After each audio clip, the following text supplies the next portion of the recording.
안녕하세요. 저는 대한민국 대표팀 메인 탱커 피어리스입니다. 탱커를 맡고 있는 한빈이라고 합니다. DPS를 맡고 있는 스파클 김영환이라고 합니다. 대한민국 팀 메인 딜러를 맡고 있는 리 이재원이라고 합니다. 대한민국에서 서브힐러를 맡고 있는 핀 오세진이라고 합니다. 서블러를 맡고 있는 필더 권준입니다. 힐러를 맡고 있는 지호 한현석입니다. 말 안 해도 아시겠지만 아무래도 지금 리그 탑급 선수들만 모으는 게 장점이지 않나. 피지컬이랑 매지컬이 월등히 더 높아서 라인업이 강한 팀이라고 생각합니다. 우승까지 아무 걱정 없이 할 수 있다는 게 정말 좋은 점인 것 같아요. 한일전은 어떤 스포츠든 이제 무조건 대립하는 구도가 있는 것 같은데 아무래도 많은 팬분들이 가장 관심 있어하는 경기인 만큼 저도 되게 기대가 많이 되는 것 같아요. 어떤 스포츠든 뭐든 일단 서로 지기 싫어하는 그런 분위기가 있기 때문에 대한민국 대표팀 선수들도 저도 포함해서 지면 안 될 것 같고 그래서 좀 더 열심히 하게 될 것 같습니다. 재미있을 것 같기도 하고 기대도 많이 됩니다. 예상 스코어는 무조건 2대0. 2대0. 당연히 2대0으로 쉽게 이겨야죠. 일본이 예선전을 치르는 경기를 좀 봤는데 생각보다 잘하더라고요. 네. 그래서 방심이나 좀 긴장을 안 하면 큰 코 다칠 수 있겠다는 생각을 좀 하고 있어요. 여러분들 팬분들 응원 덕분에 좀 더 쉽게 올랐다 생각하고 원산에서도 좋은 모습 많이 보여주고 열심히 하겠습니다. 이 기세를 타서 우승까지 만들겠습니다. 열심히 해서 지금까지 전승하신 걸 알고 있는데 잘안 만났다 생각하고 그냥 편하게 지시할 것 같습니다. 칼퇴근 시켜드릴게요.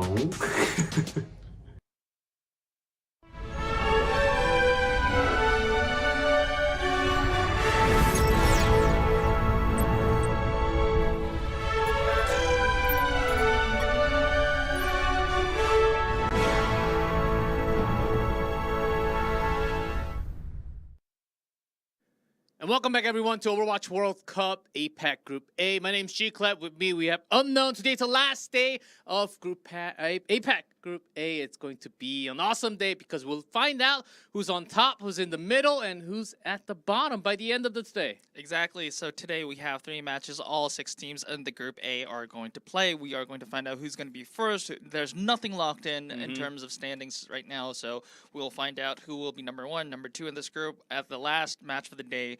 But for the first match of the day, we have a do or die match. We actually have a showdown between Hong Kong and Chinese Taipei to decide who is going to be that last team to qualify for the next stages of this tournament. Yeah, that's going to be one of the biggest match for sure because we were always saying even from the beginning a lot. We have the 2 clear favorite out of this group, which it seems to be Team Japan and Team South Korea. But which country is going to take that 3rd spot? Because we're Group A, of course, we are going to have top 3 out of the 6. So it's going to be the battle for that 3rd place spot. As right now, as if you miss the standings, it almost looks like if someone had a script written for APAC-A, I mean, they did a horrible job. No hate. Come horrible on, job G-Class. because it's too good. It's too good to be real. And every single match actually counts. It's even for the middle match that we have here between Philippines and Indonesia because they unfortunately lost all the matches until today. One of the teams will actually be getting a win at the end of that match number 2 of tonight. So we will actually have some different numbers in between. For now, we have 2 teams with 4 wins and 2 2s and 0 4s. Yeah, so today we will be having the decider match on the first match of the day with Hong Kong versus going against Chinese Taipei. And like you said, G-Clef, one of the teams, Philippines or Indonesia, is going home. Today is going to be, unfortunately, this will be the last match for them on the Overwatch World Cup 2023. But one team will be going home with a win. I just want to emphasize that for this year, there's been a lot more countries participating in the World Cup than other years on previous World Cups, and I think this is going to have immense meaning for them, especially the aspiring players on these kind of teams that haven't been a lot of professional Overwatch experience before. So concluding this tournament with a win, even though if it's just one win for them, is going to have immense meaning for them, and it's going to be very, very important in their development as a professional player. Every single match, I'm actually looking forward to it very much because not just it's going to change a lot of placements, it will actually show where they are because it's been 2 weeks. It is the last day out of the 6 days that we had. And a lot of teams, every single team, they've been trying a lot of different comps, different things, different rosters, depending on the map. And we have been pointing out a lot of improvements throughout each roster and what makes them special. So I think this is going to be the final proving day for every single team, and I'm very hyped for it. Exactly, and like you said, G-Cliff, a lot of the teams in this group, we've seen almost all the matches, like you see in the standings here. We've seen a lot of matches come and go, and we've seen all of these teams develop so much, and it'll be very interesting to see how the conclusion to all this saga comes to end. And one thing to point out today is that Korea or Japan, they're undefeated right now, but one of them will be concluding this tournament with a single loss. It has to be because they're fighting against each other. Top two, middle two, and the bottom two. That's going to be the matchup for today, as we're about to see that on the next screen. But it's Kabi Pasta 4 plus 8, 0 0s, and minus 8. Yeah, I mean, So- if you look at APAC-B, which played right before by our wonderful casters, Pixie and April. And Domino. And Domino as the host. Thank you. And so it was a little bit more. It was a little bit more complex. There were each team with, I think, 5-1 leading the pack, Australia, and then there were 4-2, 3-3, 2-1, and 1-5. Sorry, 2-4 and 1-5. My math is failing me here, Yeah, we have a lot of numbers to talk about. So that's the schedule. Let's call our first match the third placement match. I think that fits the name. Hong Kong versus Chinese Taipei. Let's see who comes on top, because both teams are on an opposite slope, so to say. I know we're going to be talking a lot about that. And in the middle, we have Philippines versus Indonesia. To finish off APAC-A, we have Japan versus South Korea, a match that we actually have crowd offline with the players. Yeah, this is, well, we're going to go into the details of this match later on, G-Clef, but Japan versus South Korea is going to be hosted in the WDG Esports studio in Seoul. So Team South Korea will be playing in front of their home fans. Yes. So this is not only going to be a LAN event, it is going to be a LAN event with fans. And unfortunately, Team Japan will be playing online, but it is still hype because we'll be having those crowd cheers and crowd signs at the venue, G-Clef.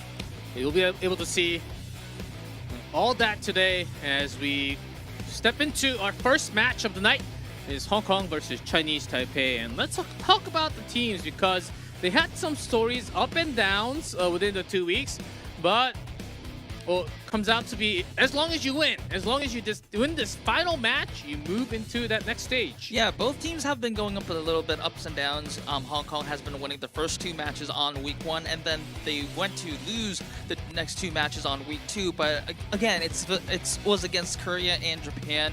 And Chinese Taipei here actually had the same kind of schedule, except it was the other way around. They went against Korea and Japan on week 1. They lost all of those 0-2. And then next week on week 2, they went to play Indonesia and Philippines, and they all both won 2-0. So basically, these two are just mirroring each other in terms of fixtures. But Hong Kong right now is on a little bit of a losing streak because they were recently playing against Korea and Japan, and Chinese Taipei, who were playing Korea and Japan earlier on, are on a winning streak. So maybe there's a little bit of a confidence level difference. However, it looks like right now, just on paper, Hong Kong should be the match favorite here.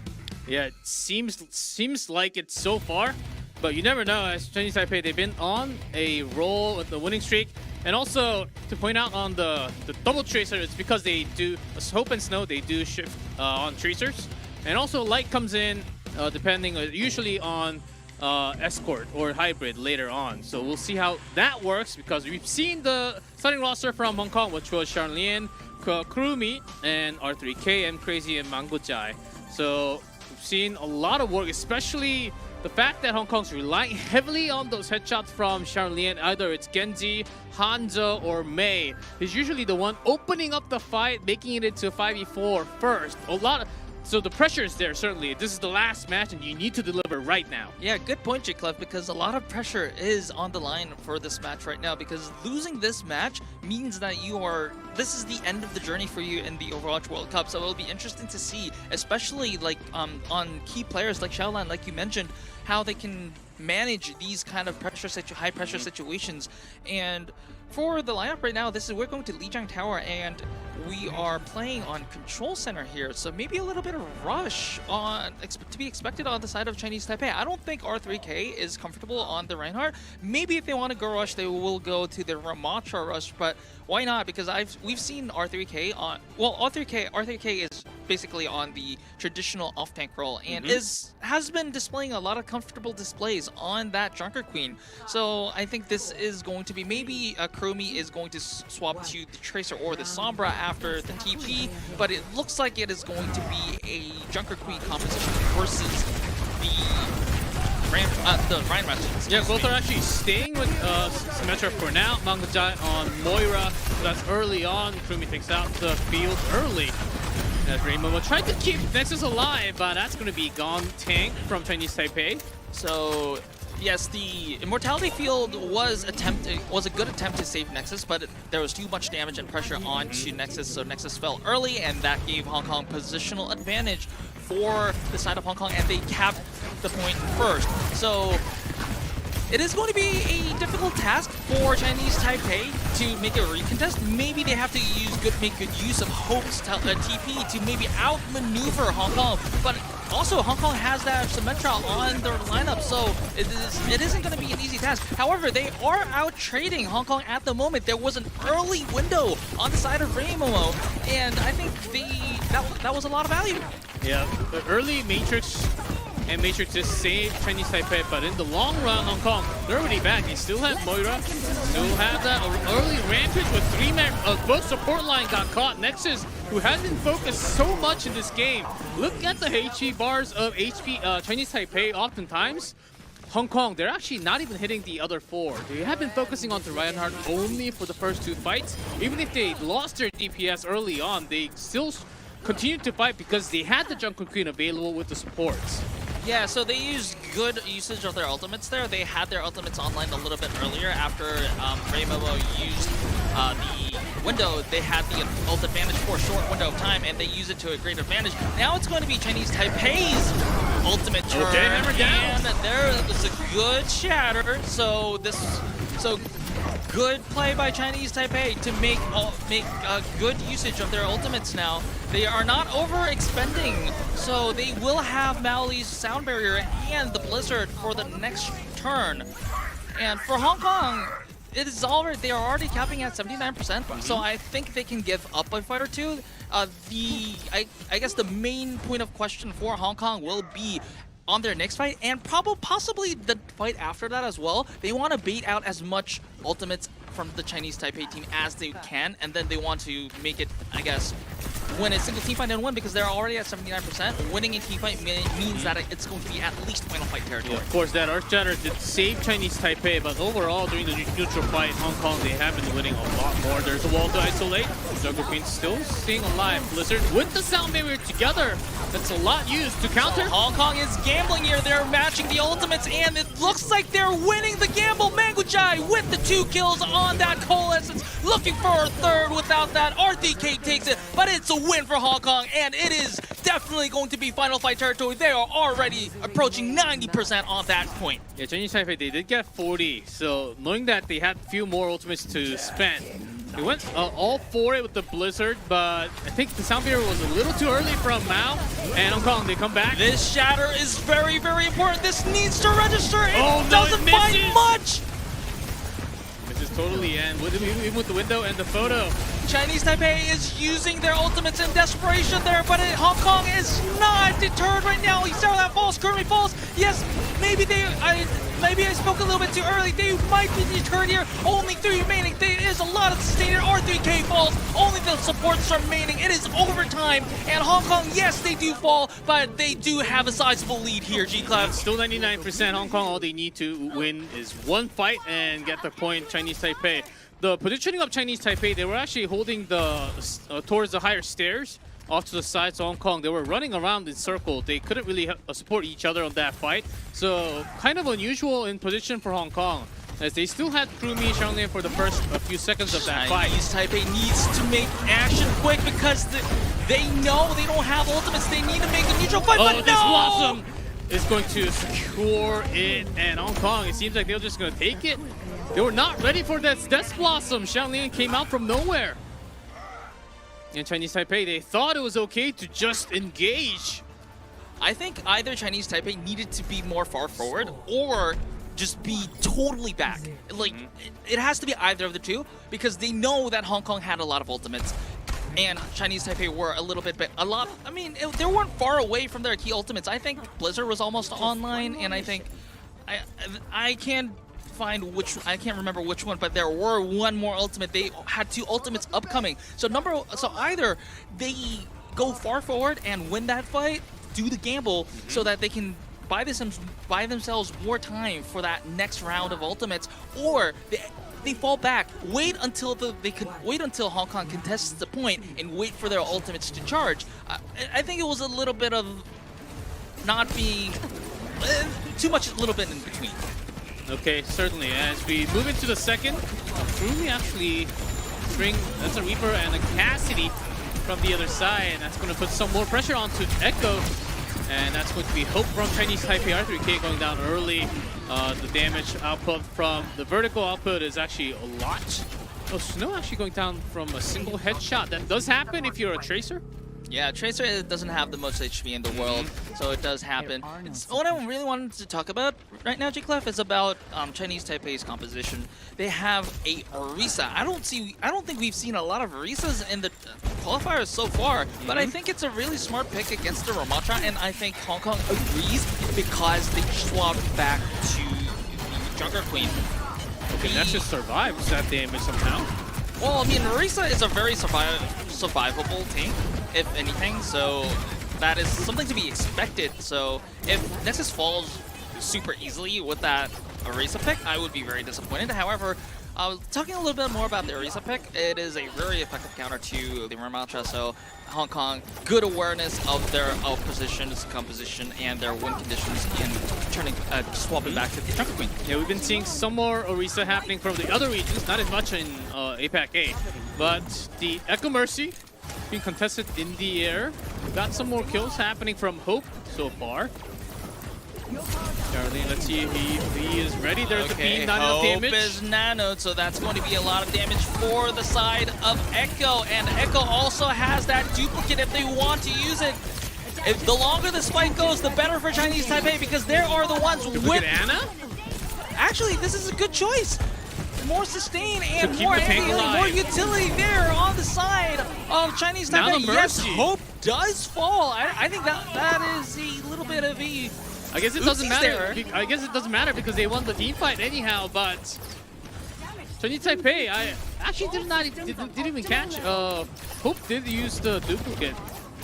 Yeah, Hope used the duplicate and failed, but was rezzed really quickly. The important part is that out of all this, Hong Kong actually managed to flip the point, and it is going to be, and Chinese Taipei doesn't have a lot of ults to work with. They do have the Orisa ult and the Valkyrie, but Hong Kong has a lot more valuable ults here. There's the early EMP Amplify taking Nexus down. Chinese Taipei, they have to regroup. I don't think they will get anything more from this fight. Yeah, that was a lot used. Both back lines, just keeping that rampage from R3K. That's about it. And Charlian just doing the cleanup duty for the rest of the members of Chinese Taipei left on the ground and forced to regroup. But Chinese Taipei still holding 77%. So Hong Kong. Yeah, so Chinese Taipei still can't afford to lose a fight if it means that they can bait out ultimates from Hong Kong, mainly the Rampage over there. So I think Chinese Taipei can just engage really quick. They just bait out the Rampage from R3K and then go for another fight, because next fight they will be having those ultimates. The worst scenario that Chinese Taipei can go with is that they are stalling the fight. They're not starting up the fight at all. They lose and they don't have the time to make another fight. Oh, that's a good push. That is a good aggression from the side of Nexus there. Nexus does fall, but it is a numbers advantage on the side of Chinese Taipei. Only Snow gets that rampage, hit by the rampage, but Snow falls. It is going to be similar numbers in terms of fights for Chinese Taipei. However, Nexus, I think, was rezzed over there and will be having that point flip. And now it is going to be at least, I think it's going to be final fight territory for either side. Yeah, Orisa is such a good pick as you're not really contested in the building as much. R3K has been focused so much more from Snow compared to Krumi's Sombra. And the in the air fight, Rorimo also switched from Ana to Kiriko. A great switch, I would say, because Ana, oftentimes you're just focused by that Echo. Oh, and that was a good spear on the side of Nexus. Nexus will be having that ultimate, which is very good for defensive maneuvers, but it doesn't find anyone. And Nexus falls. This is bad news for Chinese Taipei, and that would be good news for the side of Hong Kong. Yeah, if you can get the Xiaolan flip, takes that's that it. kill. R3K takes that kill. Everyone is killing everyone on the side of Chinese Taipei. Yes, no answers back, but will that be enough? I don't think so. A lot of low health bars on the side of Chinese Taipei. Nexus is swapping to the Doomfist to touch, Can and I anyone come don't. in time? I think he Nexus can. is He's here already with the on the Doomfist. point, but he will be falling. It's and gone. Lucio's the only one left. EMP to take that, make that kick. Lucia's the last one. There's no one else. Raymomo's coming from the spawn, and that will be it. Hong Kong takes the victory from the first control. Well, it was a fight though, G-Clef. It wasn't easy, and although it looked like on paper it's just like Hong Kong win very easily, I think Chinese Taipei actually put up a real fight, and a little bit. I think the difference between the two teams with that ult management, ult economy management, ult discipline was a little bit better on the side of Hong Kong. So I think that was the difference here. On mechanics, I think the two teams are surprisingly evenly matched. I'm really impressed with how Chinese Taipei's players were playing mechanically. A little bit on the strategic side, like I mentioned, ult management, a little bit of ult discipline, and also composure there. I think Hong Kong, even in high pressure situations where it was seemingly like a fight that they should have been losing, they were keeping their cool. They were using the right abilities at the right time, using the right ultimates at the right time, and I think that was a difference that led Hong Kong to victory. Yeah, there were lots, especially on the first, not the first, the second. There were a lot of hectic because we had duplicates, the fights in the air, fight on the ground, on the point, off to the side, and we can only catch too many, so many at the same time. But Echo fight, I think it was overall slightly more win for Shanlian combo, yeah, for Hong Kong. I think that gave them a lot of boost benefits to actually control the ground. Of course, Orisa was one of the best picks for this fight because was able to sustain alone, even without the support. You can actually sustain for such a long time.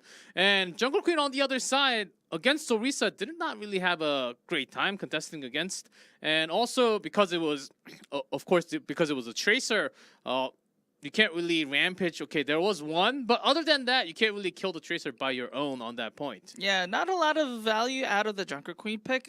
Unlike the other maps that we've been seeing, other performances that we've been seeing from R3K. R3K is a great Junker Queen player, but this map specifically, there wasn't a lot of, I guess, value. I think it was more on Xiaolan, like you said, Xiaolan's Echo and the other parts about the team. But hey, those are the things that you kind of can let down on your next map. You can just, like, especially in these kind of short-term tournaments, these are the things that you can feedback later. You can get feedback on later. For now, it's like, hey, we won, it worked, so everybody, good job, let's go next. And for Chinese Taipei as well, I think they were playing surprisingly well. So hey, we did lose. Hong Kong did a little bit better than us. Hey, that's okay. Total reset. We can go next. I guess, yes, like you mentioned, I also want to mention the Orisa pick here because it addresses a lot of the problems that Chinese Taipei was having. We've seen a lot of instances where Chinese Taipei wasn't even able to make a single team fight in a round or even entire map because they were losing members before they were regrouping as 5. And Orisa with that superior survivability was able to buy the time or survive long enough for Chinese Taipei actually to group as 5 and do a team fight. We've seen several team fights in this first map in Lijiang, and I think Chinese Taipei is really, really on a positive direction because this means, I'm not saying that Orisa is going to be the best pick for Chinese Taipei in the end, but it means that Chinese Taipei understand what is not working on their side and they're working towards it. And I do agree, as a whole, Chinese Taipei did have a lot better team fight. They were a lot more coordinated. Plus the positioning of their team fight, they were leading Hong Kong into the fight territory where they had a lot more advantage, but not for the second because the air fight actually determined so much and it was really hard for the supports to keep themselves alive. And we could see both teams. Okay, you're gonna bring an Echo, so we'll change into Echo. Okay, if you're going Kiriko, we'll change into Kiriko. So there are lots of follow-ups after immediate death, which we haven't seen from both sides for the 5 days. Now, because this one, especially because this one matters so much that they will actually go to the next stage or not. Exactly. These type of instant feedbacks are crucial. I love it so far. I love it so far. Hong Kong won the first map though. Well, let's see if they can actually take us to our first ever push if we get there. Yeah, so for us in APAC-A, we haven't been blessed with the map 3 yet, even on our last Today day. has to be the day. Oh, And no. I mean, it I'm has ready. to be the day where we'll not be ever seeing push on Overwatch World Cup APAC Qualifiers A. But Chinese Taipei, their backs are on the wall now. They are 1 map away from elimination on this tournament. They are choosing Gibraltar, Watchpoint Gibraltar, which is, I think, a very understandable choice because if you look at the roster, Hong Kong doesn't have a traditional main tank player. R3K is a traditional off-tank player, so we have been seeing a lot of Ramattra, we have been seeing a lot of Junker Queen, maybe sometimes even the Diva on maps like Ilios Lighthouse, but we haven't seen a lot. Yes, R3K does play the Winston a little bit, but it's something that you don't expect R3K to play unless he's forced to be. And I think this map choice kind of forces R3K into playing the Winston, which I think is a clever choice on the side of Chinese Taipei because Nexus can definitely play the Winston. Yeah, Nexus has been known for his Winston, but on the other side, R3K, not as much on Winston, so you do have to wait and see how well he's going to be working with the teammates. Kurumi again on Cassidy, and this time Xiaolian actually on Tracer, which we haven't seen not too many times, only a couple of times at the beginning and during the summer series. Yeah, so Xiaolan is more... We've seen a lot of better performances on Xiaolan from Genji, but okay, Hong Kong making a good push on that high ground.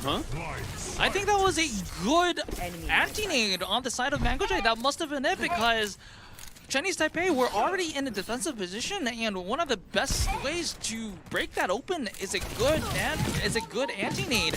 And look at where the payload is, G-Clef. It is already close to completing point A. Yeah, someone else was actually pushing from the bottom. And that, I guess, Chinese Taipei, they just did not expect that attack to happen that fast.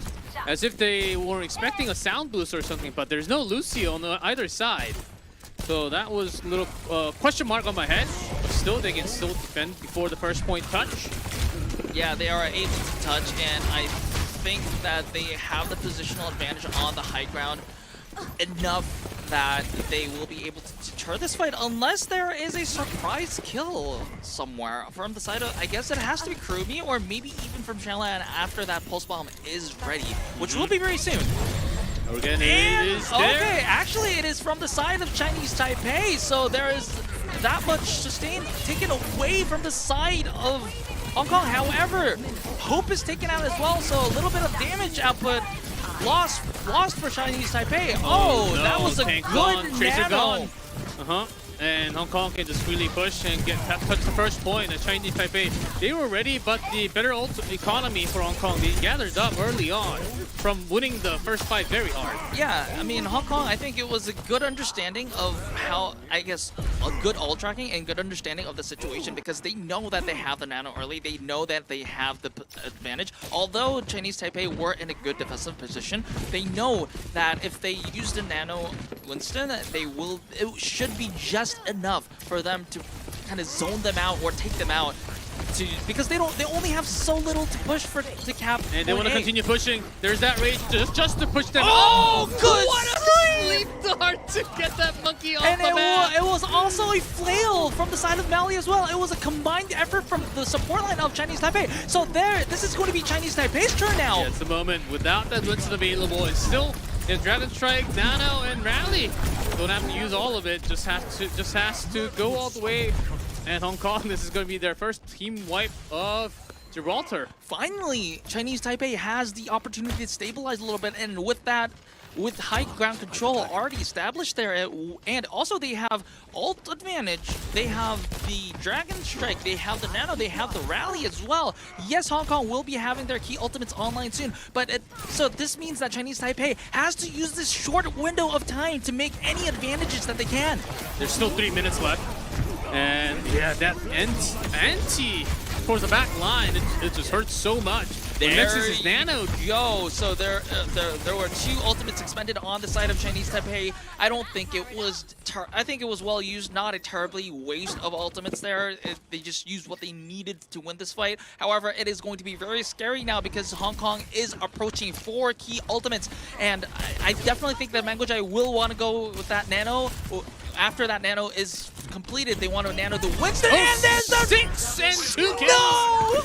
Has been having a lot of these assassinations on his own. That's a real Tracer that we'd love to see all day.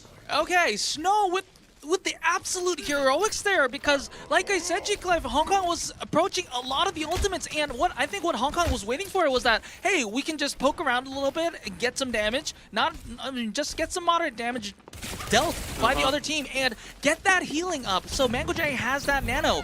So after that Nano, they wanted to pull the aggression trigger. However, Snow also understood what Hong Kong wanted to do, so they sneaked up at the back and just took out the backline of Hong Kong, delaying them even further. Yeah, this could be one of the harder points to push on Gibraltar here as Hong Kong. They're getting it ready, still pushing. The Anti not following up with the damage, but a shot from Nexus with Hanzo. Rumi falling down means that a lot of damage is going to be missing, but Hong Kong decides they want to commit because they are using the Nano on the Winston. Hope is terribly low, and there goes Raymond as well. Maui was trying to save everyone with the rally, but it was not enough. I don't think there are any further casualties on the side of Hong Kong, but they do have to give up ground. Yeah, they will continue to push at Chinese Taipei. Their respawn's not that far away, so they're going to come and contest again. Pulse Bomb just to get them out of the way so they can't come in. To delay, there's a sleep dart, and the pulse blocked by M Crazy there. What a shot. Okay, so despite Chinese Taipei's best efforts here, Hong Kong did manage to push, although a cap would be. But to be honest, I think it was a pretty solid defense for the side of Chinese Taipei, because I think they held like 2 full minutes there. It was such a big time bank when Hong Kong capped point A. So even though in the end they had to give up point B, it was a good defense, and they have ingredients to work with towards preventing that full cap.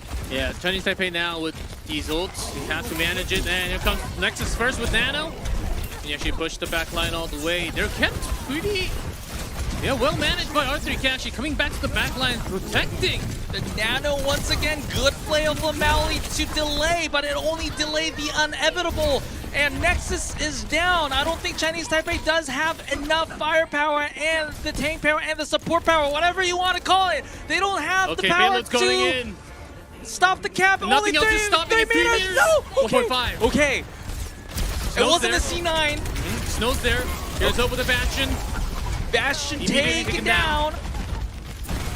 Kurumi on this high ground. Yeah, no one's contesting here. Damaging very, very comfortably. Somebody has to take care of that, but no, nobody is there. It looks like only the Tracer is left to contest. 0.26. Snow is not able to keep that up, and that's going to be full 3-pointer for Hong Kong on Gibraltar. Wow, okay, so there was a little, I think this kind of shows like both the highs and lows of Chinese Taipei. Chinese Taipei did a good job on defensive positioning on like key moments, but in the end it was a little bit of the slip-ups that kind of gave up a lot of things. For example, on the very first fight, they were in a good position to defend. They just got dismantled by Mango Jai with that single, with a single anti-need. And after that, after they gave up point A, they gave up, I think they gave up almost half of point B right after that. They weren't even able to stabilize. But after the initial long push of Hong Kong, they made some really, really sick plays and they got to stabilize. And they took about, tick off 2 minutes off the clock time bank for Hong Kong. I think that was a really impressive defense and one of the highs for Chinese Taipei. However, after one domino fell, it just felt like there were no breaks. Like the entire dominoes fell. So I think if they can remember what kind of good moments they had and what kind of plays, what kind of coordination, what kind of communication that kind of kept them in the good spots, I think they will be in a lot better space. But let's talk about Hong Kong here, G-Clev. They were really impressive. Individually and also teamwork, they were all in line to wait for their turn, keep the ults, only use it when it's available and when they have to use it. They were responding slowly, but because they didn't have to use it, which was better time. And here's, first of all, your R3K contesting here, but Nexus actually falls first. Did not make it back. It does happen when you use the projector a little too early, and when your backline especially is contested by someone else.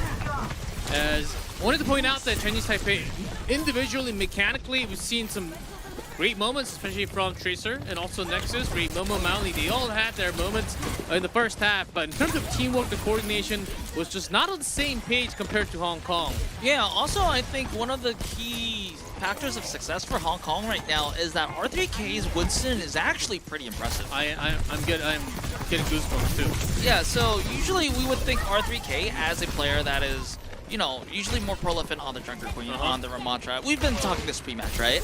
However, it looks like R3K knows, I mean, yes, there was that oopsies for getting slept and getting booped off the map, but in general, he knows where to jump. He knows how to harass the backline. Like this right now.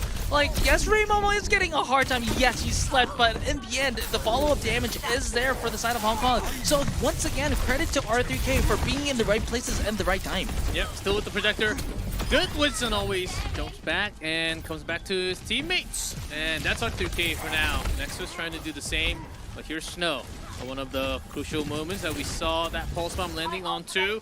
If it happens multiple times, that is going to be the biggest chance for Chinese Taipei for push. R3K needed, so was unable to get healed, and there again, there's what you wanted. You called for a G-Clef, and you got it, the Snow Pulse Bomb. So it looks like Chinese Taipei will be able to cap point A unless Hong Kong pulls a miracle. Unless Xiaolian comes in and does the same. There's a stick on the payload, which misses big time.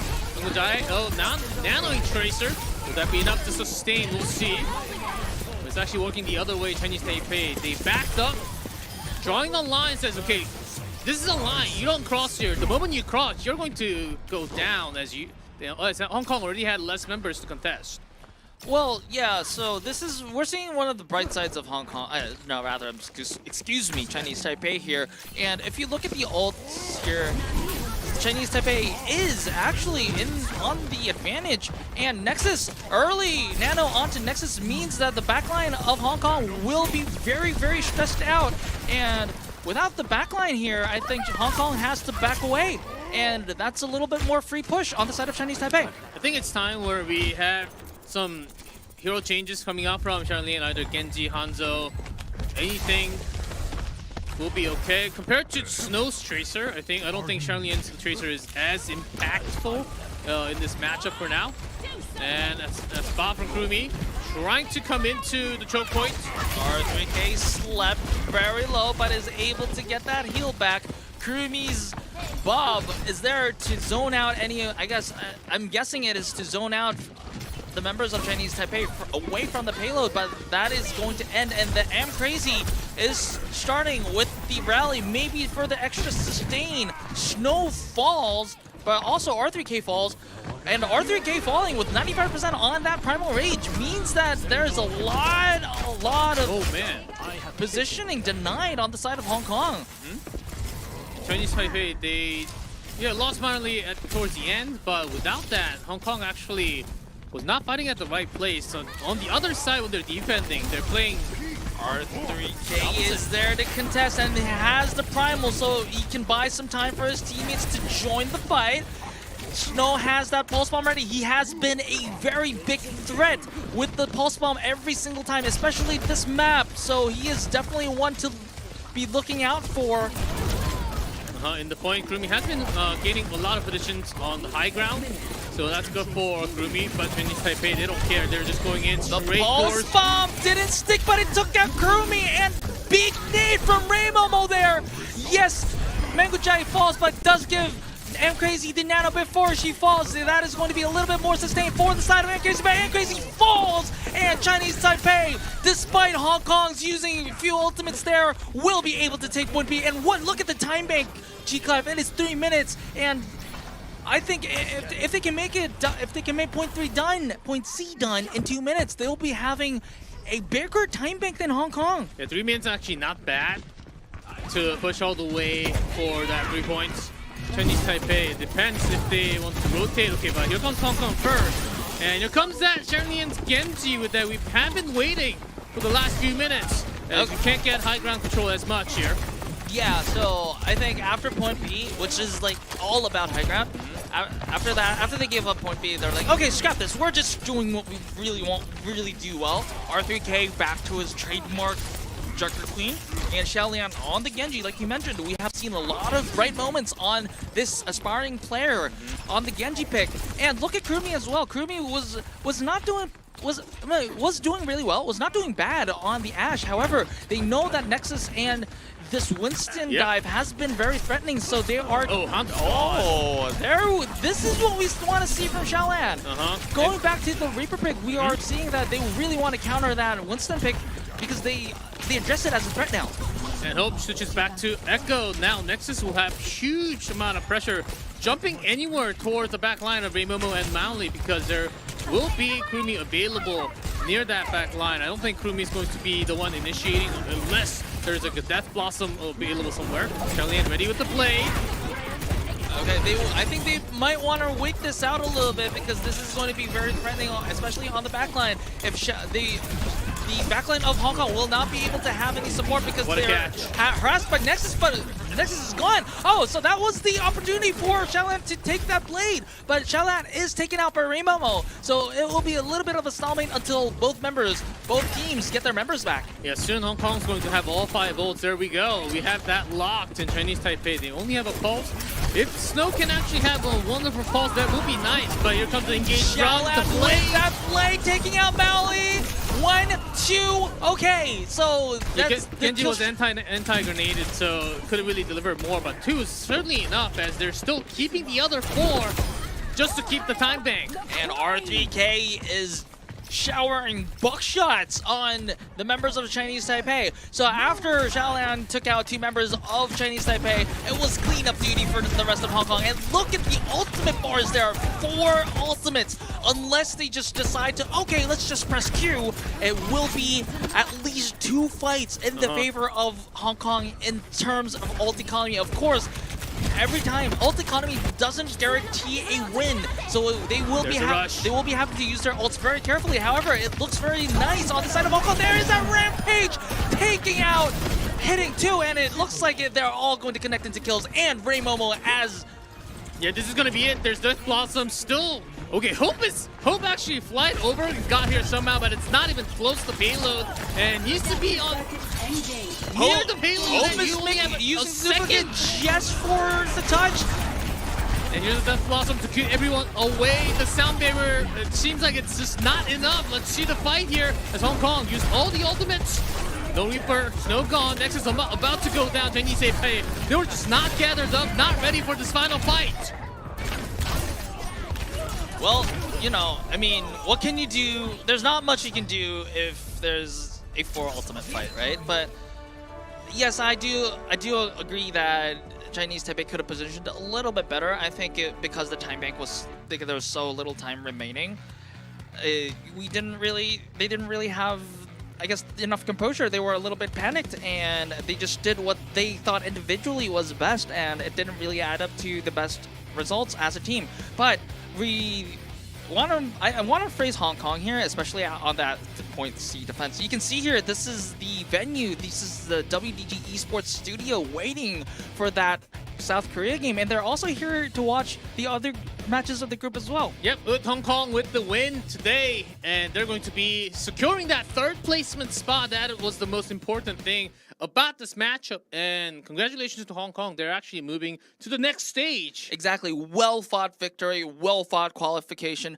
They will be going up against the greater teams on the other sides, other parts of the world. So we don't know how group stages is going to look like right now, but it looks like Hong Kong is ready to take that next step into their tournament. And this is going to be a great development, a great step towards their development as a player, as a team in the world stage, because playing in a bigger stage like this always is a great experience. Not just, I mean, you can do well. Maybe, I don't know how Hong Kong is going to do on the group stages. We have to see a little bit more to kind of make a prediction on that. But what I can guarantee is that the players of Hong Kong, there are some experienced players like Mangujai, there are some new players like Xiaolan. They will all trust this experience, and it will be a great boost towards their career. And also for Chinese Taipei, the fall against Hong Kong is not going to be making it into the group stage from the qualifier, but still we could see, especially on the first control, they have done a lot more homework, was ready for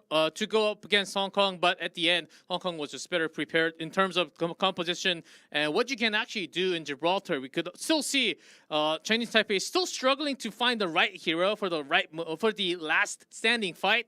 It was just not able to deliver. That's our first match of the night, but we still have 2 more matches. So don't go anywhere, guys. We will be right back with our second match.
And welcome back, everyone, to World Cup qualifiers for APAC-A here. I'm G-Clef with Unknown. We just went through our first, and it was actually the third placement decider. Congrats to Hong Kong. Chinese Taipei did go down 2-0.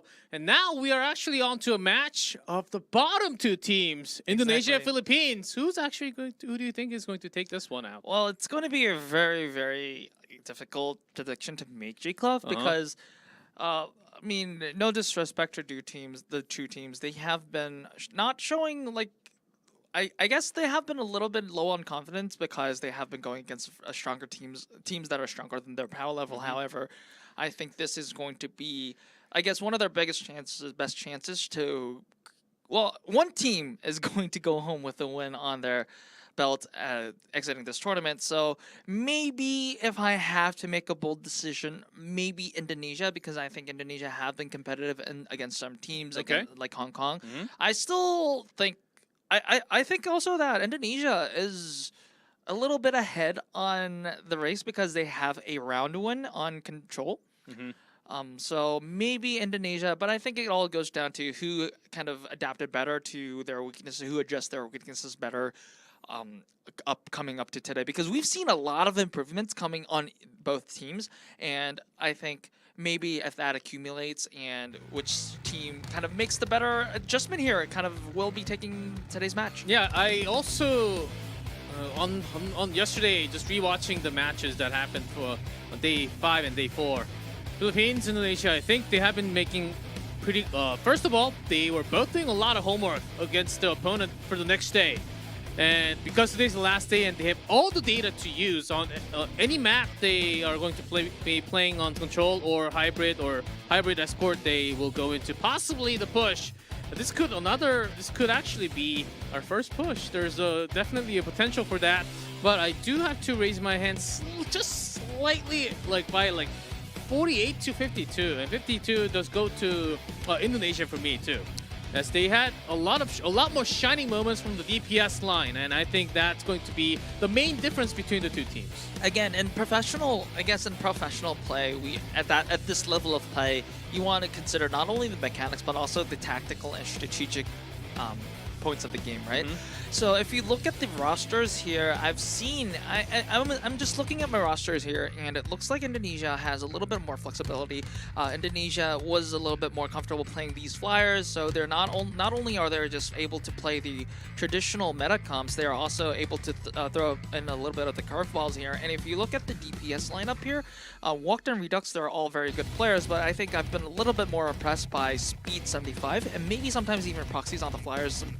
And so it looks like Indonesia will be looking like the favorites on my opinion, but again, G-Clef, these are very two closely matched teams. It will be interesting to see how both teams fare, especially now they're going against teams that are similar in power level.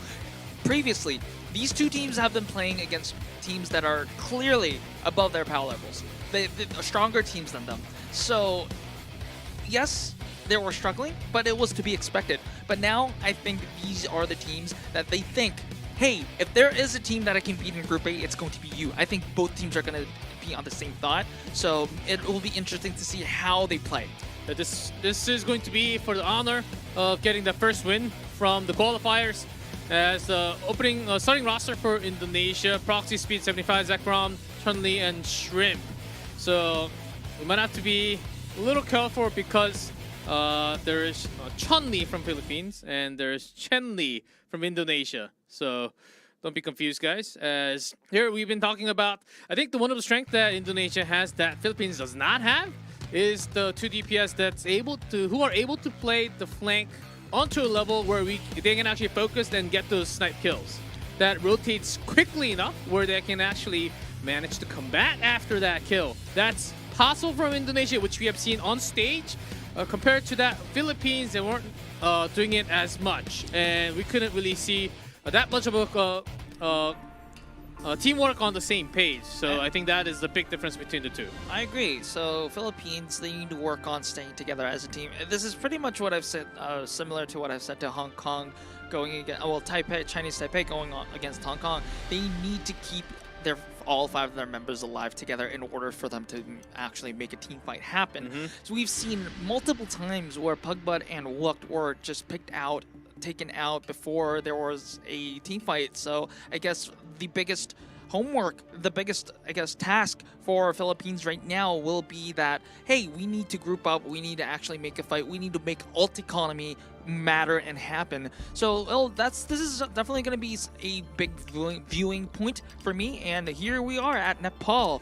Wow, so that brings me, and the other side of things though, for Philippines, they can actually control slightly more towards the air. The in the air character like Pharaoh, Echo, we've seen a lot more of those from Philippines.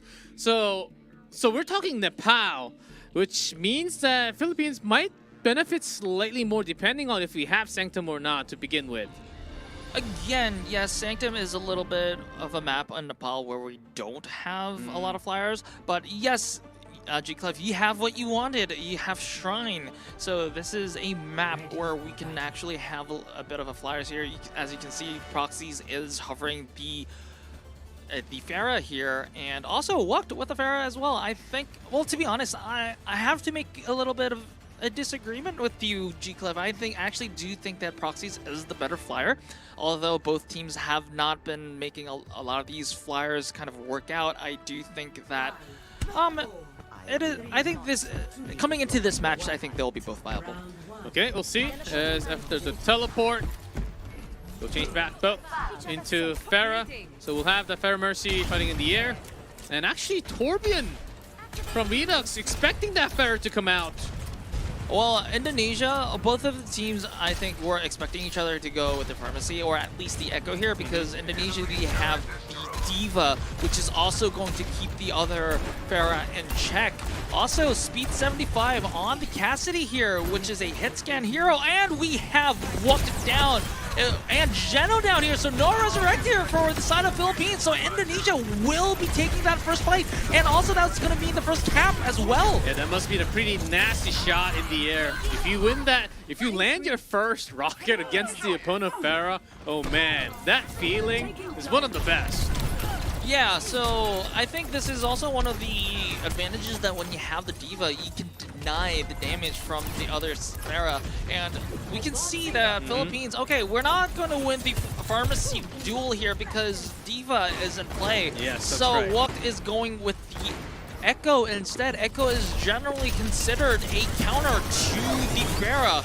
So, but it is still very vulnerable to the Diva, so it's interesting to see how Philippines is going to play this out, because if you look at the Philippines here, they are going with the Ramatra, so they are putting a little bit more emphasis towards the ground forces. However, Indonesia, there is Zekrom on the Diva who can fly with the Pharmacy and have air superiority, and Cassidy, who is able to not only shoot targets on the ground, but also be fairly comfortable shooting targets on the air as well. There is the barrage with a lot of value there, and this is going to be yet another stall for the side of Indonesia. Philippines has to regroup, and this means at least 70% for Indonesia here. Oh man, that was going to say, even after those air fights, I mean, there's Wooked now on Echo, but it also depends on how much help you can actually get from the other DPS. Speed 75 on the Cassidy, but Redux on that Sojourn.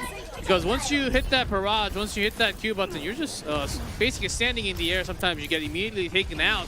But that was with the great amount of support from the back line, Chen-Li and Shrimp from Indonesia. So this Proxies. Redux is taken down. I don't really like this. I don't really like this Sojourn pick on the side of Philippines, because yes, the charged up right click will be able to take down Proxies. However, the default left click is almost like a projectile, so it will not be as easier to target airborne targets like the Cassidy. Wow, that's 100-0. It is paying off like this.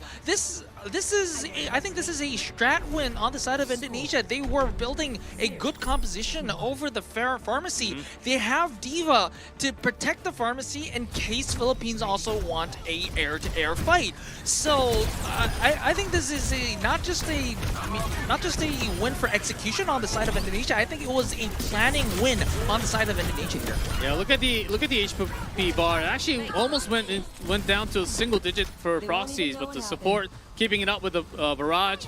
But as you said, even from the first fight, the matchup just certainly went better for Indonesia. They were ready. They were with the early diva. Philippines, they reacted to the team comp, but oftentimes it was already too late. There was too much built up from Indonesia before that second fight, before the third fight. Okay, it is Proxy's lucky day today because we have Village on the second round and it's not going to be Shrine. So that means Proxies will be able to do that pharmacy again. And Philippines here, I think they understood. I think maybe they heard what I was saying because their Redux is coming with the Cassidy instead of the Sojourn here, which I like a lot better because this is able to put a little bit more, at least a little bit more pressure on the side of Pharah. However, Puckbutt is still with the is still going with the Junker Queen instead of the Ramatra now. So this means still, on the tank side of things, Philippines will not be having any anti-air capabilities. Oh, Redux incredibly low there, but was able to keep the distance with the hails coming from Kiriko back line. Anti on Puckbutt, but still alive with support.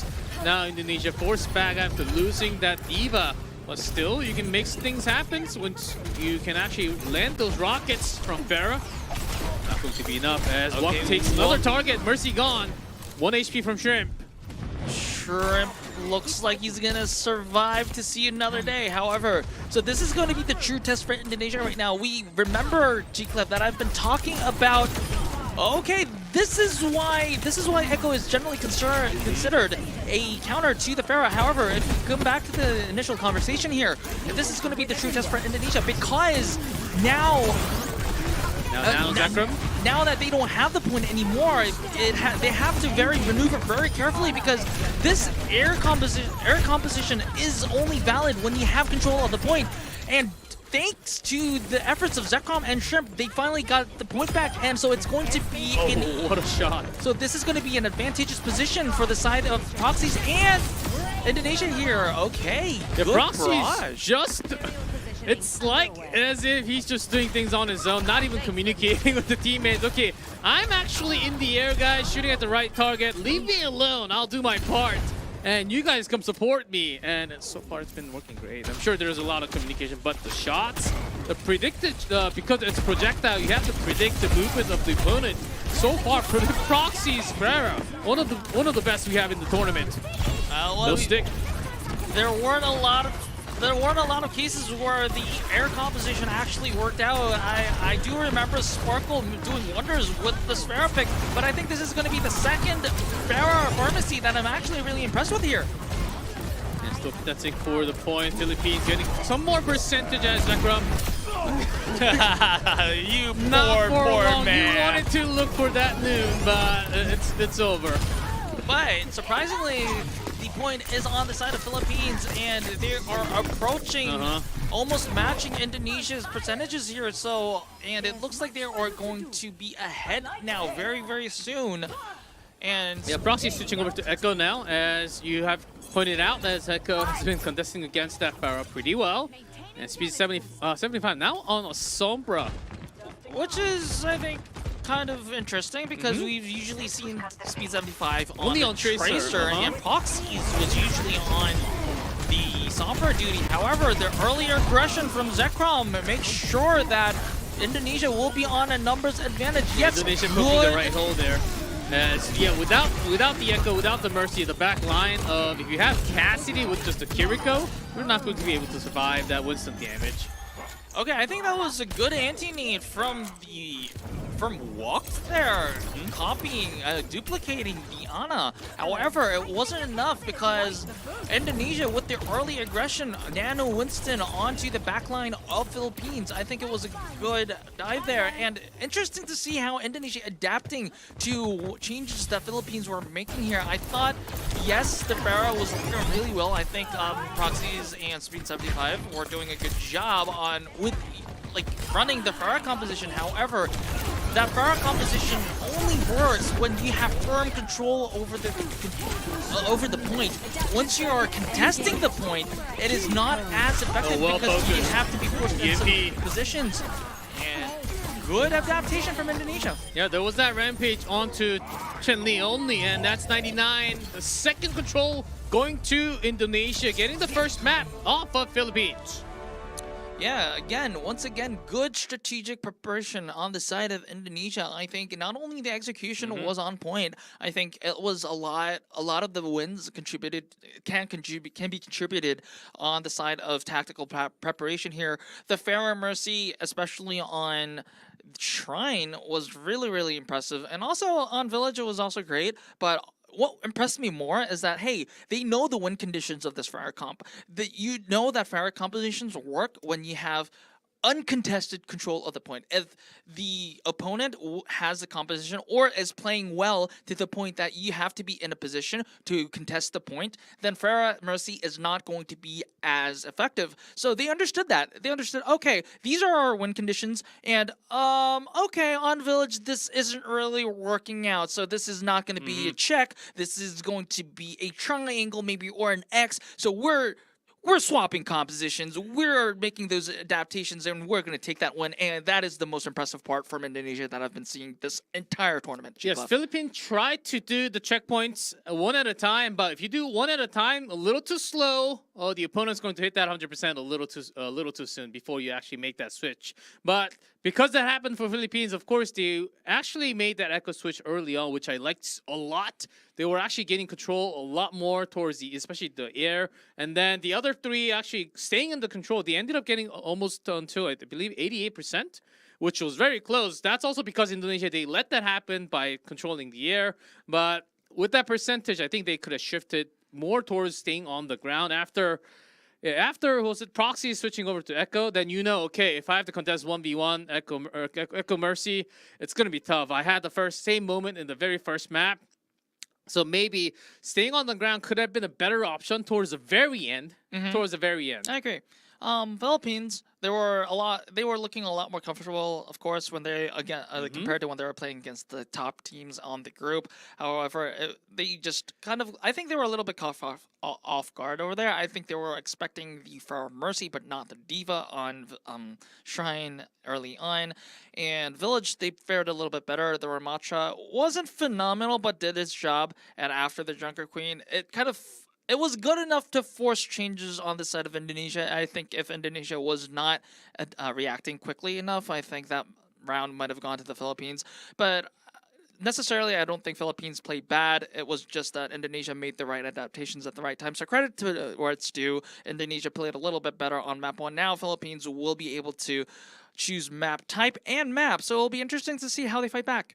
Yeah, it's also very important to, when your opponent's actually changing a lot of the team comp, you need to follow up and change up the tank, going back into the Winston later on. That was very smart. Of course, it was just Cassidy, Kiriko. We mentioned during the game that sometimes it's just not enough. You need to have the Brigade oftentimes, or even with the Ana, you have to be contested, because oftentimes when you have your own tank and also Echo in the air, they're not going to be covering up for you. The other two, they have to survive on their own, but when there's a Nano Winston or anyone else along with that instant, like a Tracer or Sombra, there's close to no way of surviving that. So it was just worse and worse. Indonesia knew the answers every single time, when Philippines, they were still struggling to find some answers to the questions. Exactly. So maybe I think to kind of, I guess, target specifically the pharmacy comp, maybe I think the answer for on the side of Philippines was, hey, we can actually win the aerial 2v2, and then we'll be having air superiority. So hey, Indonesia, how are you going to deal with that? But in the end, I think that kind of strat kind of failed. So maybe, like you said, G-Clef, maybe you can use the pharmacy comp the other way around. Hey, we are actually going to target not the Farah composition, but the 3 members that are on the ground. So maybe a quick rush comp might be available to work. It depends on what's the map's going to look like. Oh, okay. I am getting some updates. So maybe they are some subs. They're tracking my.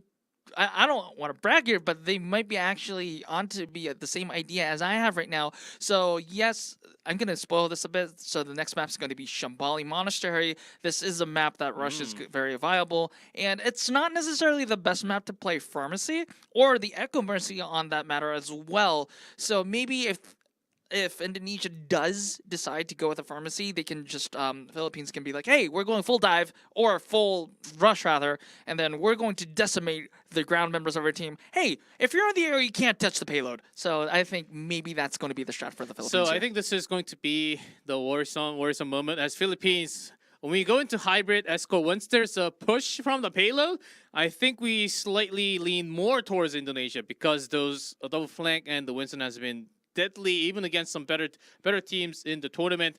As Philippines, compared to that, not at the same level. I think the map 1 control was certainly the map they should have taken if they had. I think they literally had the best chance of taking that away from Indonesia compared to the other modes that we have. So they're actually in a bigger trouble as Indonesia.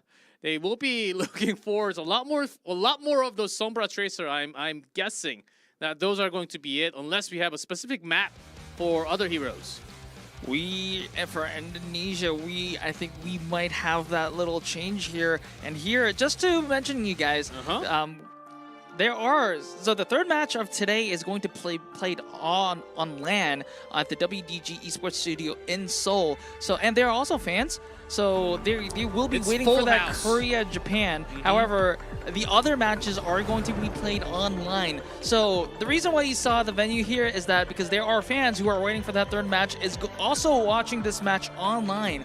But to answer you guys' questions on chat, the Philippines and Indonesia is playing online. So unfortunately, it would have been awesome if they played on LAN at the WDG Esports Studio. But we'd love to have players all the time. But they're online. Yeah, until we get to our third match of the night. We'll be online, and the next map we have is going to be Shambali. So let's see what both teams are readied up for. I'm waiting to see those hovers here. Oh, and we have substitution coming on. SJS, I think this is the first time that we've seen. I think so. Yeah, SJS is making his first appearance on the World Cup qualifiers here, and we are seeing GC on the tank. Wait, was GC? GC was GC was here. GC was here yesterday. So this is going to be his second appearance on World Cup qualifiers APAC-A. Look at the Philippines here. They're the ones going to play the pharmacy. Yeah, certainly the map for Hanzo headshots. We've been seeing a lot of that from every single team from APAC-A so far. Let's see who comes out to be the better Hanzo, SJS or Redux on either team. Speed, because thinking about Genji, we'll see about that. Okay, both teams are running the Ramatra here, which isn't a surprise. But what I'm surprised here with is that Philippines is not doing a spawn camp strat. So they're letting the payload go until the corner. However, not a lot of anti-air methods for the side of Indonesia. So maybe if they can make this pharmacy work, they will be able to have a good time here. Yeah, let's see how they want to contest using Genji. We've seen some amazing plays from Genji that can take out Pharah, but that takes a lot of conditions and situations to allow that. At the current moment, it looks like Baptiste is going to be the one having to take down the Pharah. However, Indonesia is taking the ground forces down first. Hanzo down, both support lines, and Genji actually using his time in the air to take down the Pharah. Speed 75 with the manner there, and also SJS actually got a headshot onto Mercy. I believe Geno's Mercy was in the air at that moment, so a full team wipe.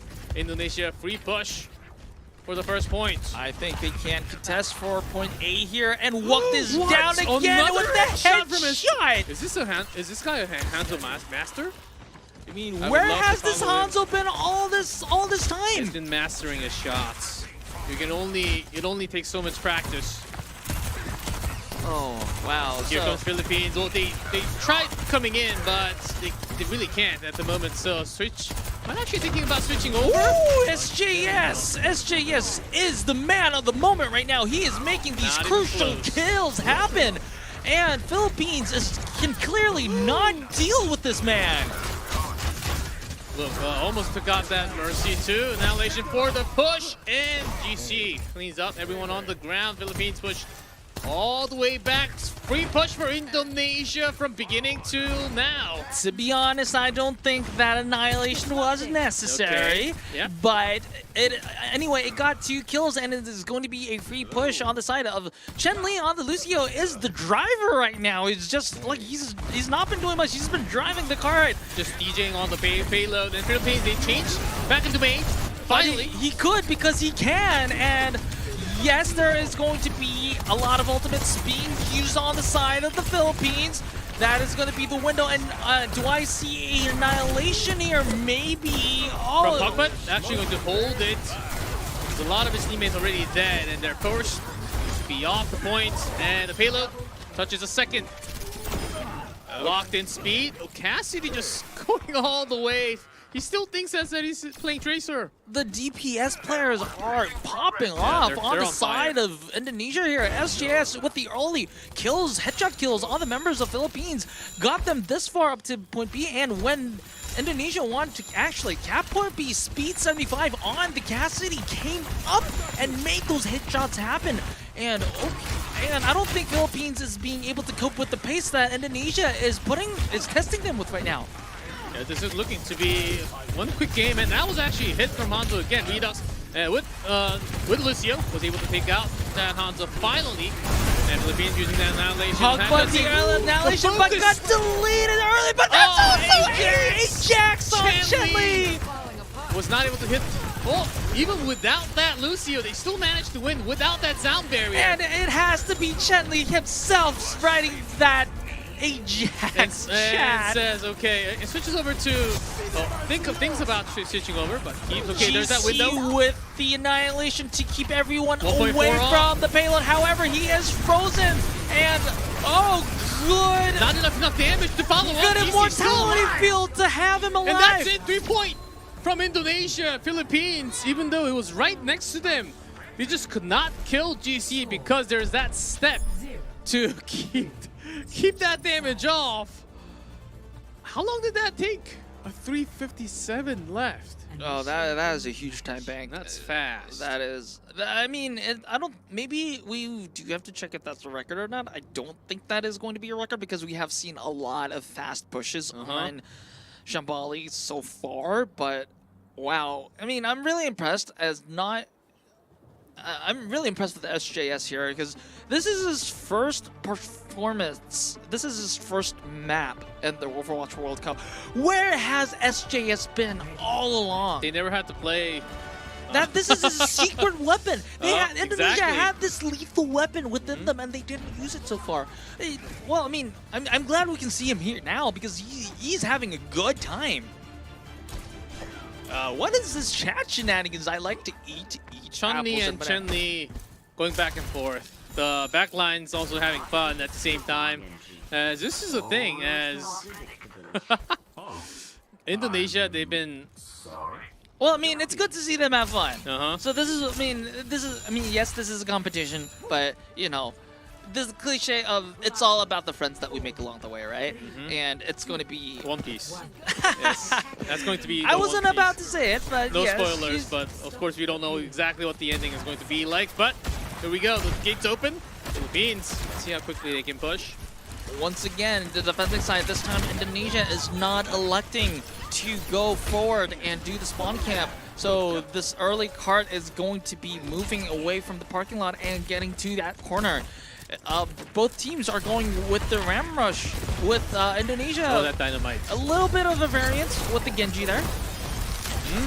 Field almost kept Pogba alive, but not for long as Matra still focused and Speed 75 keeping that high ground. SJS poking from the side and worse news. Yep, Philippines, they have to retreat all the way back to the spawn. It's really interesting and impressive on the side of Indonesia because I just realized they don't have a Lucio, so this is not a rush composition. However, they are making the tempo happen. Oh, there is that sneaky Shrimp. Shrimp is looking for that nade. Good nade into the back line of Philippines. There is that mortality field. However, Chun-Li falls. What a nade from Shrimp. Yes, Shrimp does fall, and it looks like GC will be falling as well, but what a sneaky. I mean, the part that. SGS? Actually, Forest back. He's still alive somehow. I thought the entire team was dead. Can he survive? He does! Heal back. Still now, Philippines will be able to push the payload a little more. But you do have to be careful. I mean, I think they can go all the way up to the corner. Yeah, but I think the big fight is going to be on that corner as well because Philippines will be having key ultimates ready. Especially, the question is going to be whether Puckbutt can get his annihilation or not. It looks like he's very low, but he will be able to survive. Indonesia is pulling the trigger first because they know that Puckbutt's ultimate is going to be online soon, and Blizzard is also going to be online soon as well. Speed 75 using that bomb to take out Redux, and the next fight they're probably going to be SJS's Nanoblade incoming. Yeah, it's coming anytime they want. The only ult that's not available is Ashe that was just used. Philippines also stacking up. Okay, there's Blizzard. The Blizzard is there. GC.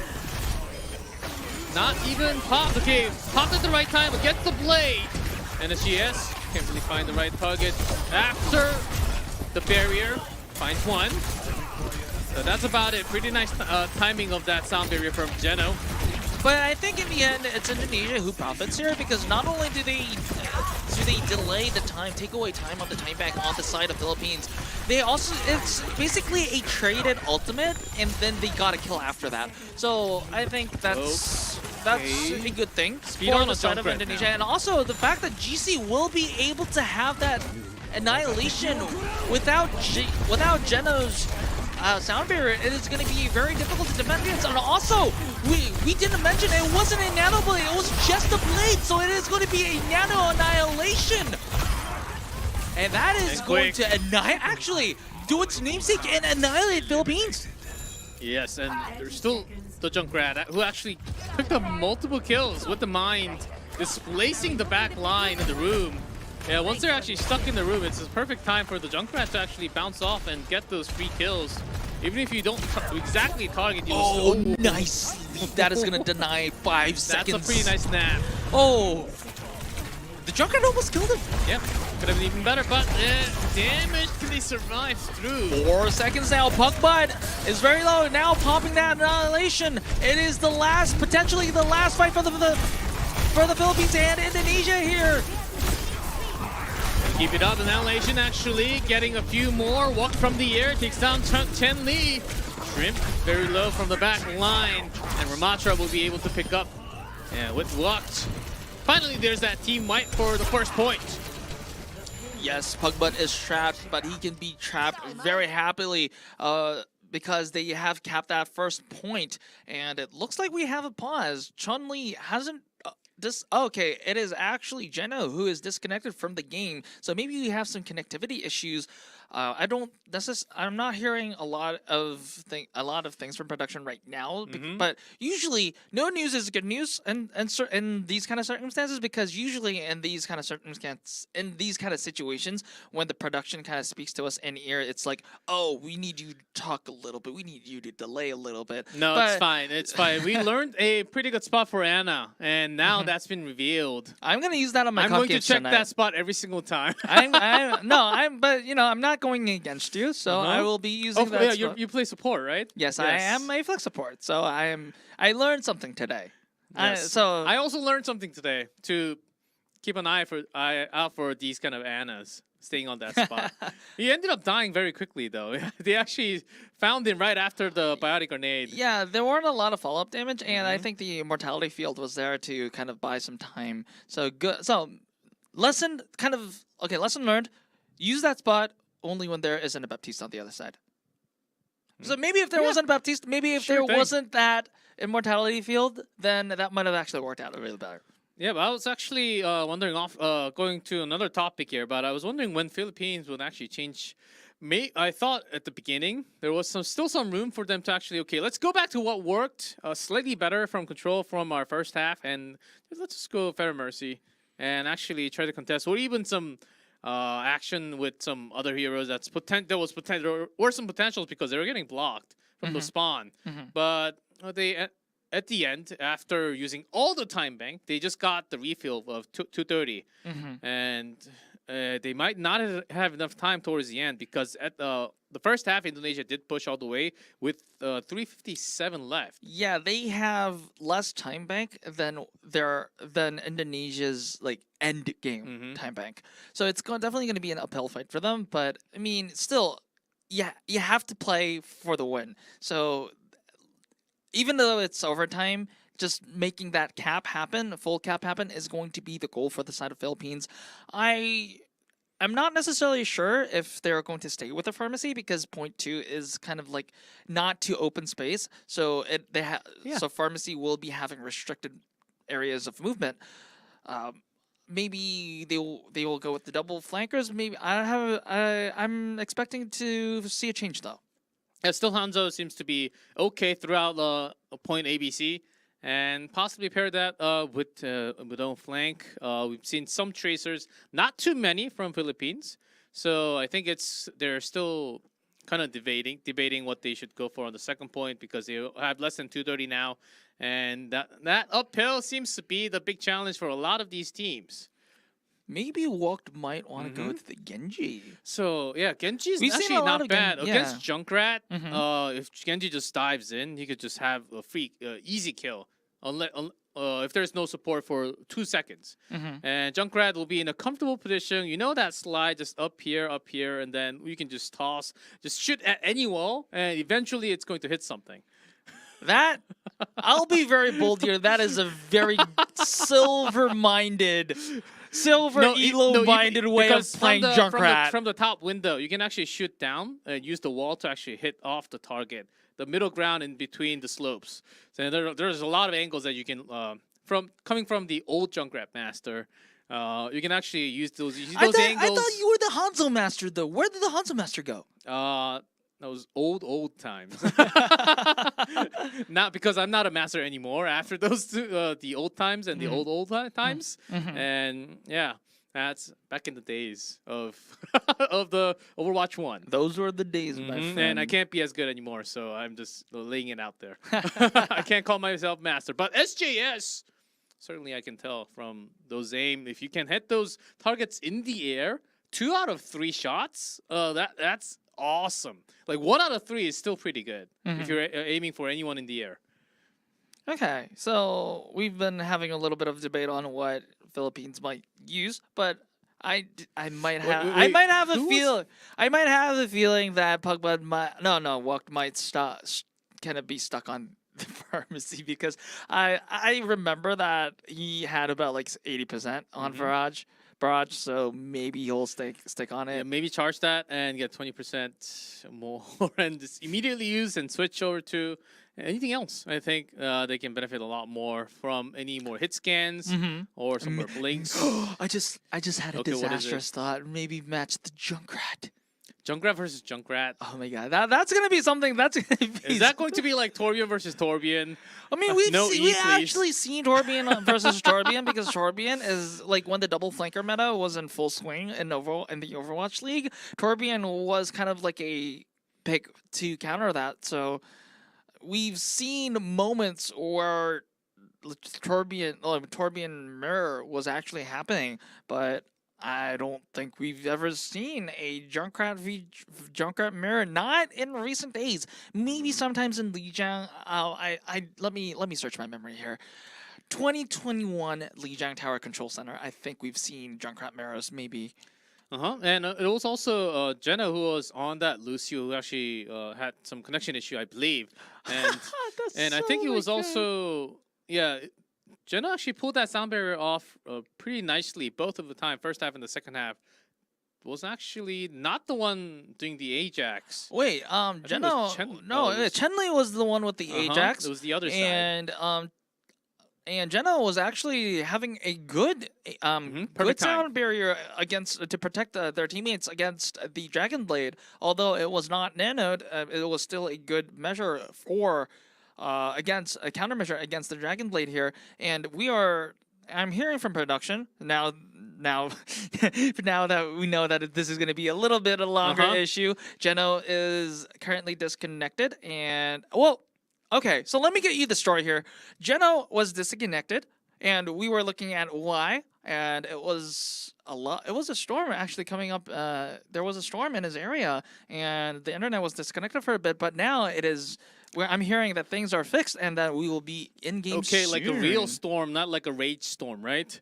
Like a No. real physical, like a physical weather storm in Yes. his area. Okay, just to make sure. Not a rage storm. I mean, it was not a mouse. I mean, a storm. lightning can always take out the powers. I Mhm. mean, that does happen, and it does take some time to get the electricity back from, depending on which neighborhood you're in. So let's just wait until. All right, Jenna comes back look, in.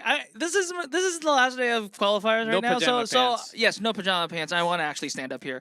I have jeans on here, guys. No, no pajama pants. I am going to keep that private. Just to be safe.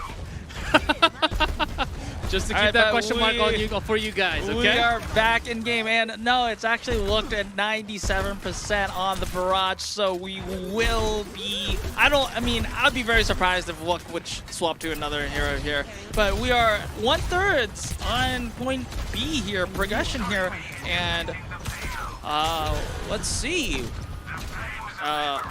SJS on the Genji.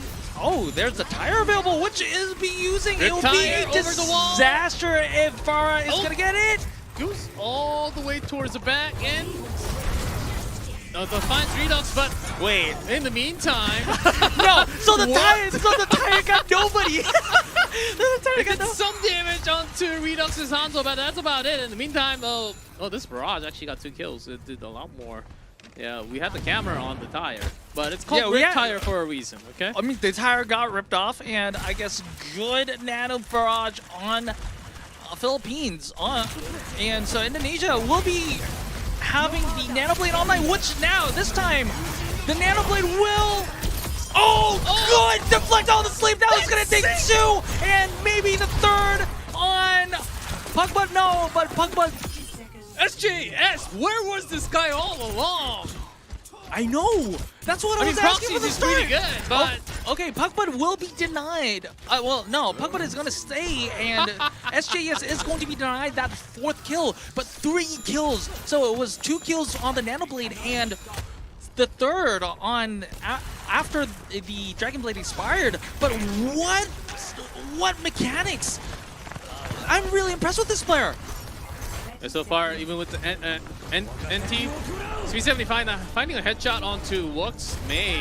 So Redux, again. good Dragon to force them into a position where Cassidy being non-stop action here, landing all the shots. yeah, so I was about to say, good Dragon from Redux to force Indonesia into a position, but Speed 75 7 on that seconds. Cassidy was just Wrecking ball. firing and wrecking everyone. Speaking of wreck, Soldier. Pugbutt is on the wrecking ball to contest, Oh, but but it was it's asleep!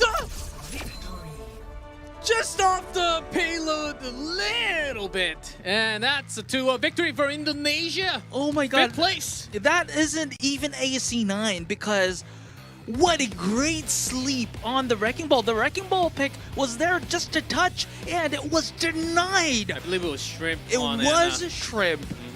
Oh my god. Shrimp at the end, and that is going to be 2-0 win. We were saying Philippines, they can certainly contest against Indonesia, but it was close on controls, but when we came to Shambali Monastery, it wasn't a big of a contest as Indonesia just kept that run 3-point, and that is it. We're back. 3-2-1, I believe, was the score on that second map. Exactly. And wow, it is. Well, I loved it. Yes, there was a pause, but there were so many incredible moments right after the pause, however short it was. We had SJS coming up, and we have SJS coming up, and this guy was phenomenal. Like, yes, I thought, like, even pre-match, I thought the DPS, I did mention that the DPS lineup on the inside of Indonesia was a little bit ahead compared to the DPS of the Philippines. However, like, I didn't expect this. Like, SJS on the Hanzo was making early picks that on the offense, on the attack on Shambali, that it made it easier for them. It made Chen Li just, SJS just popping heads. I'm just gonna drive the truck. It was literally the story of the Indonesian attack on Shambali, and on the defense, that sleep kill on Sleep dot reflex kill. Oh my god, that was sick. That was sick. One great moment. I would for be sure. very upset if that is not in the highlight reels. I am so sure one of those S from SJS is called. It's from Shimada. Maybe the first Shimada for Hanzo, the later Shimada for Genji. I don't know what the J is for, but that's why we have SJ. Yeah, that's a win for Indonesia, keeping the pride up. Of course, Philippines, unfortunately, they just lost. They did lose their final match, but that is our second match of the night, guys, because we have one more match, and you don't want to miss this for sure, 100%. And you know what this is all about. It is. It is going to be Japan versus South Korea, happening at WDG Esports Studio, and we're going to be taking a short break before that. So don't go anywhere. We'll be right back.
안녕하세요. 저는 대한민국 대표팀 메인 탱커 피어리스입니다. 탱커를 맡고 있는 한빈이라고 합니다. DPS를 맡고 있는 스파클 김영환이라고 합니다. 대한민국 팀 메인 딜러를 맡고 있는 립 이재원이라고 합니다. 대한민국에서 서브힐러를 맡고 있는 핀 오세진이라고 합니다. 서블러를 맡고 있는 필더 권준입니다. 힐러를 맡고 있는 치오 한현석입니다. 말 안 해도 아시겠지만 아무래도 지금 리그 탑급 선수들만 모으는 게 장점이지 않나. 피지컬이랑 매지컬이 월등히 더 높아서 라인업이 강한 팀이라고 생각합니다. 우승까지 아무 걱정 없이 할 수 있다는 게 정말 좋은 점인 것 같아요. 한일전은 어떤 스포츠든 이제 무조건 대립하는 구도가 있는 것 같은데 아무래도 많은 팬분들이 가장 관심 있어하는 경기인 만큼 저도 되게 기대가 많이 되는 것 같아요. 어떤 스포츠든 뭐든 일단 서로 지기 싫어하는 그런 분위기가 있기 때문에 대한민국 대표팀 선수들도 저도 포함해서 지면 안 될 것 같고 그래서 좀 더 열심히 하게 될 것 같습니다. 재미있을 것 같기도 하고 기대도 많이 됩니다. 예상 스코어는 무조건 2대0. 2대0. 2대0. 당연히 2대0으로 쉽게 이겨야죠. 일본이 예선전을 치르는 경기를 좀 봤는데 생각보다 잘하더라고요. 네. 그래서 방심이나 좀 긴장을 안 하면 큰 코 다칠 수 있겠다는 생각을 좀 하고 있어요. 여러분들 팬분들 응원 덕분에 좀 더 쉽게 올랐다 생각하고 원선에서도 좋은 모습 많이 보여드리고 열심히 하겠습니다. 이 기세를 타서 우승까지 만들겠습니다. 열심히 해서 지금까지 전승하신 걸 알고 있는데 재난 만났다 생각하고 그냥 편하게 지시할 것 같습니다. 칼퇴근 시켜드릴게요.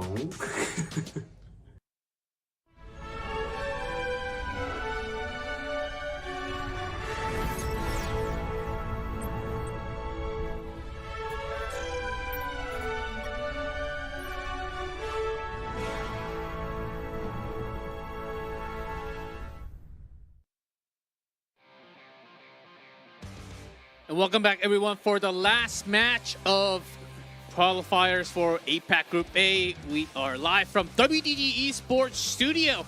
I'm G Clef, with me unknown here, as we have packed full house with the crowd actually being right in front of Team Korea. Yeah, for the first time in Overwatch 2023 Overwatch World Cup qualifiers APAC Group A, we are going to have a LAN match with, as you can see, we have fans on the venue. We have fans, we have the future fan Overwatch cheers. right there. Yeah, they're going to be the future pros. Like, who is going to be, they're going to be like 10 years later, who's going to be lit? The World Who's Cup lit? members of 2029. Exactly, and look at this. We have a full house, like you mentioned. It is full with fans. They have been wanting this to happen for ages now, and we are finally glad that we can have them deliver. Look at the fan signs here as well. Look at the illustrations. There are top Wow, tier there's some like crazy art drawings there, Exactly. Cheerfuls. And although we won't be hosting Team Japan here on this venue, we will be having Team Korea play as well. So this is going to be very, very hype, G-Clef. Yeah, I can't even. I'm literally looking for the empty seat. I can't find an empty seat between the. Wow, those artworks are insane. Exactly. So just to, I mean, I can't translate all the text, but it looks like hey, a lot of fans on the individual I players. can translate. On the They're all cheering for Team Korea. Oh, so there's the Team Japan. Team Japan logo there too. The flag. The thing is, the text is so funny because it's like, hey, Japan is like, okay, Go easy on us. easy on us.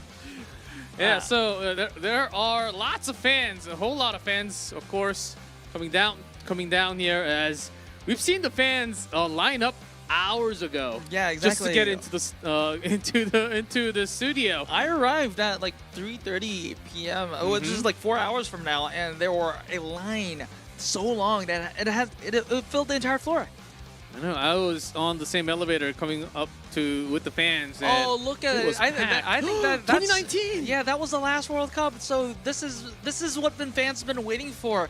Like, especially because of the pandemic, we weren't able to have the World Cup. We weren't able to have them on land. So a lot of them was online. But this is what fans, this is what players, this is what us, we as casters, have been living for so much. This is the environment that makes us so excited and feel fulfilling. Yeah, exactly. The World Cup, one of the biggest events for Overwatch esports. And yeah, play to win. That's the hashtag. I remember that actually I from do. 4 years ago. And of course, a lot of cheer for us. G-Clef and Unknown, we love you, of course. Thank you so much for all the fan supports for us too. As this is going to be some real Nice. Maybe, of course, these players are because they have so much on-stage experience.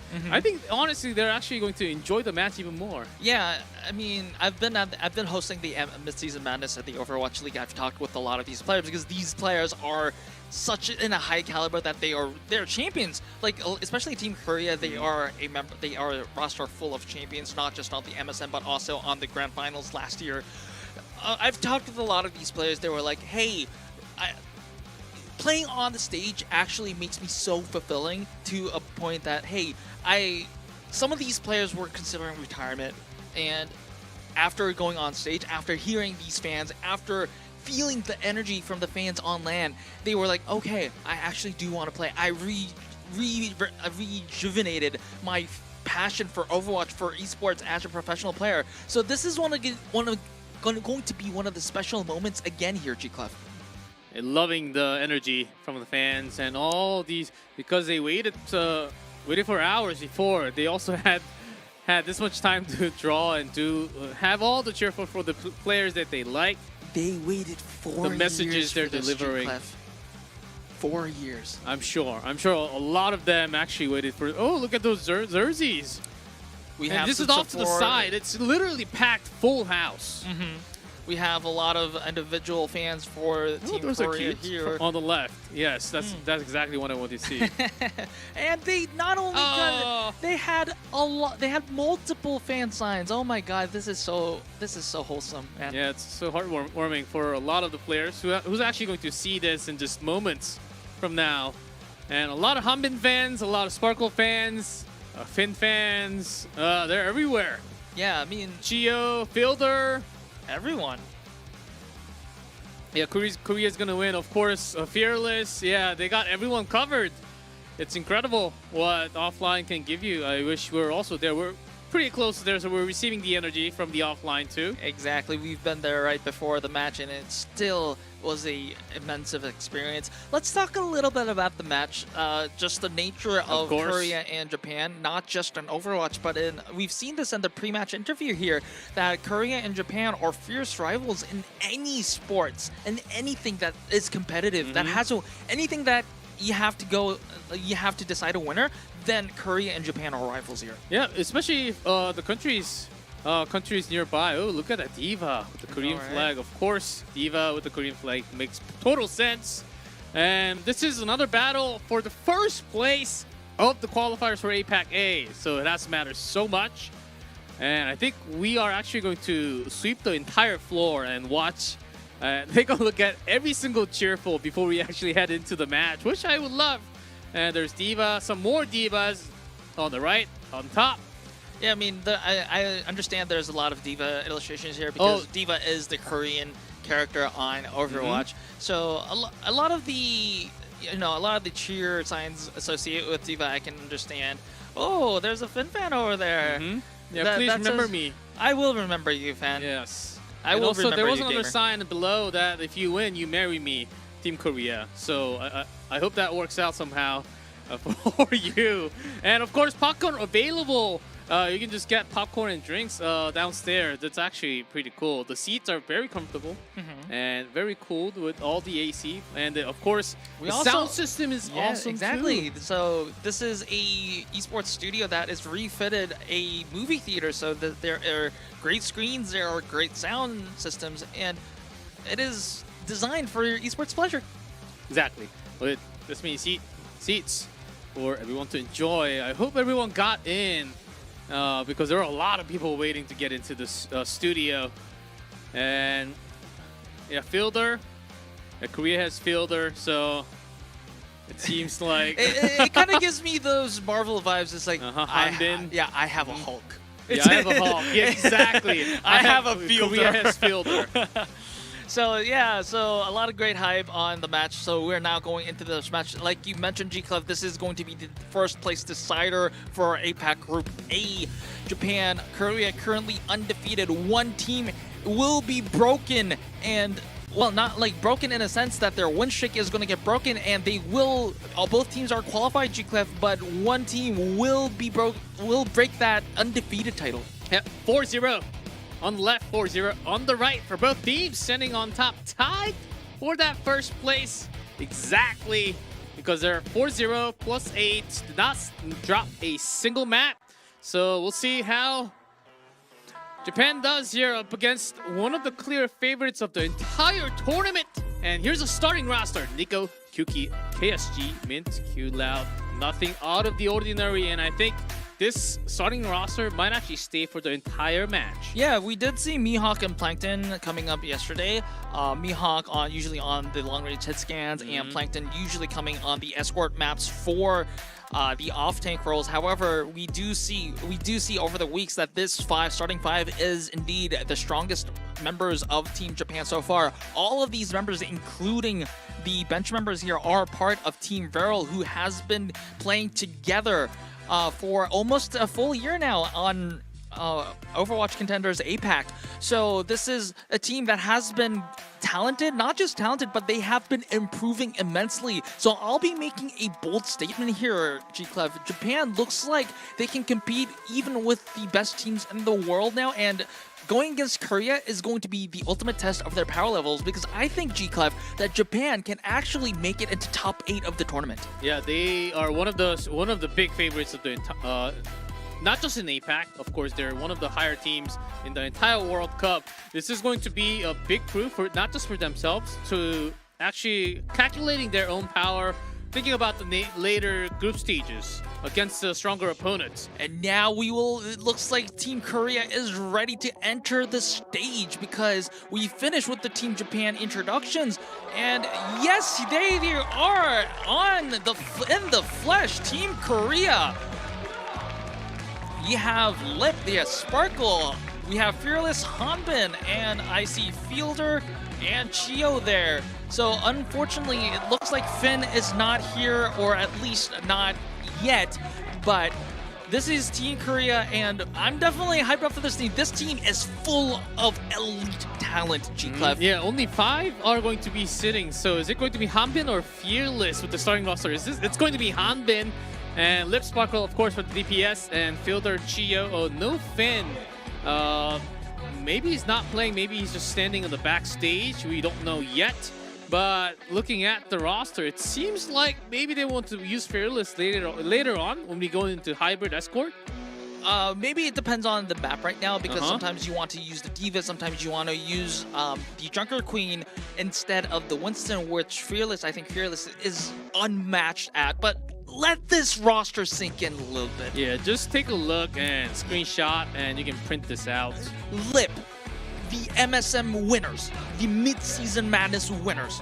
Fielder Chio, the unkillable backline from Atlanta Reign, joining with Lip on this incredible roster. Sparkle, 2022 Overwatch League Grand Final winners. Hanbin, 2022 Overwatch League Grand Final winners. They're all superstars. They're all super top-notch tier, gathered in a team called South Korea for this World Cup. And I honestly think they can actually get the trophy. Exactly. This is very likely. Like we mentioned, G-Clev, this team is on a vengeance run right now. They think that, well, right now in the last World Cup 2019, they didn't win the World Cup finals. USA is actually the title holders for the World Cup currently. They want to correct that. They are here for vengeance, and they are here to correct it. They're on a redemption arc here. Yeah, but even for Team South Korea, certainly this is the match. It is going to be the toughest match out of the qualifiers.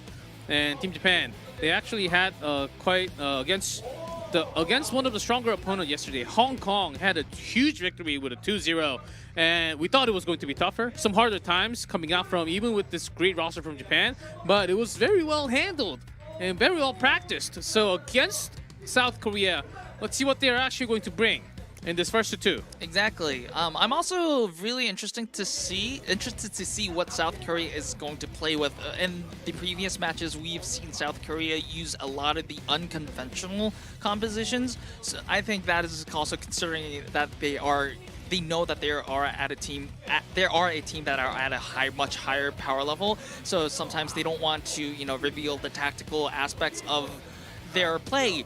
But I mean, if you've seen the interviews, pre-match interviews, it was like, hey, we know that this is a match that fans are really excited about.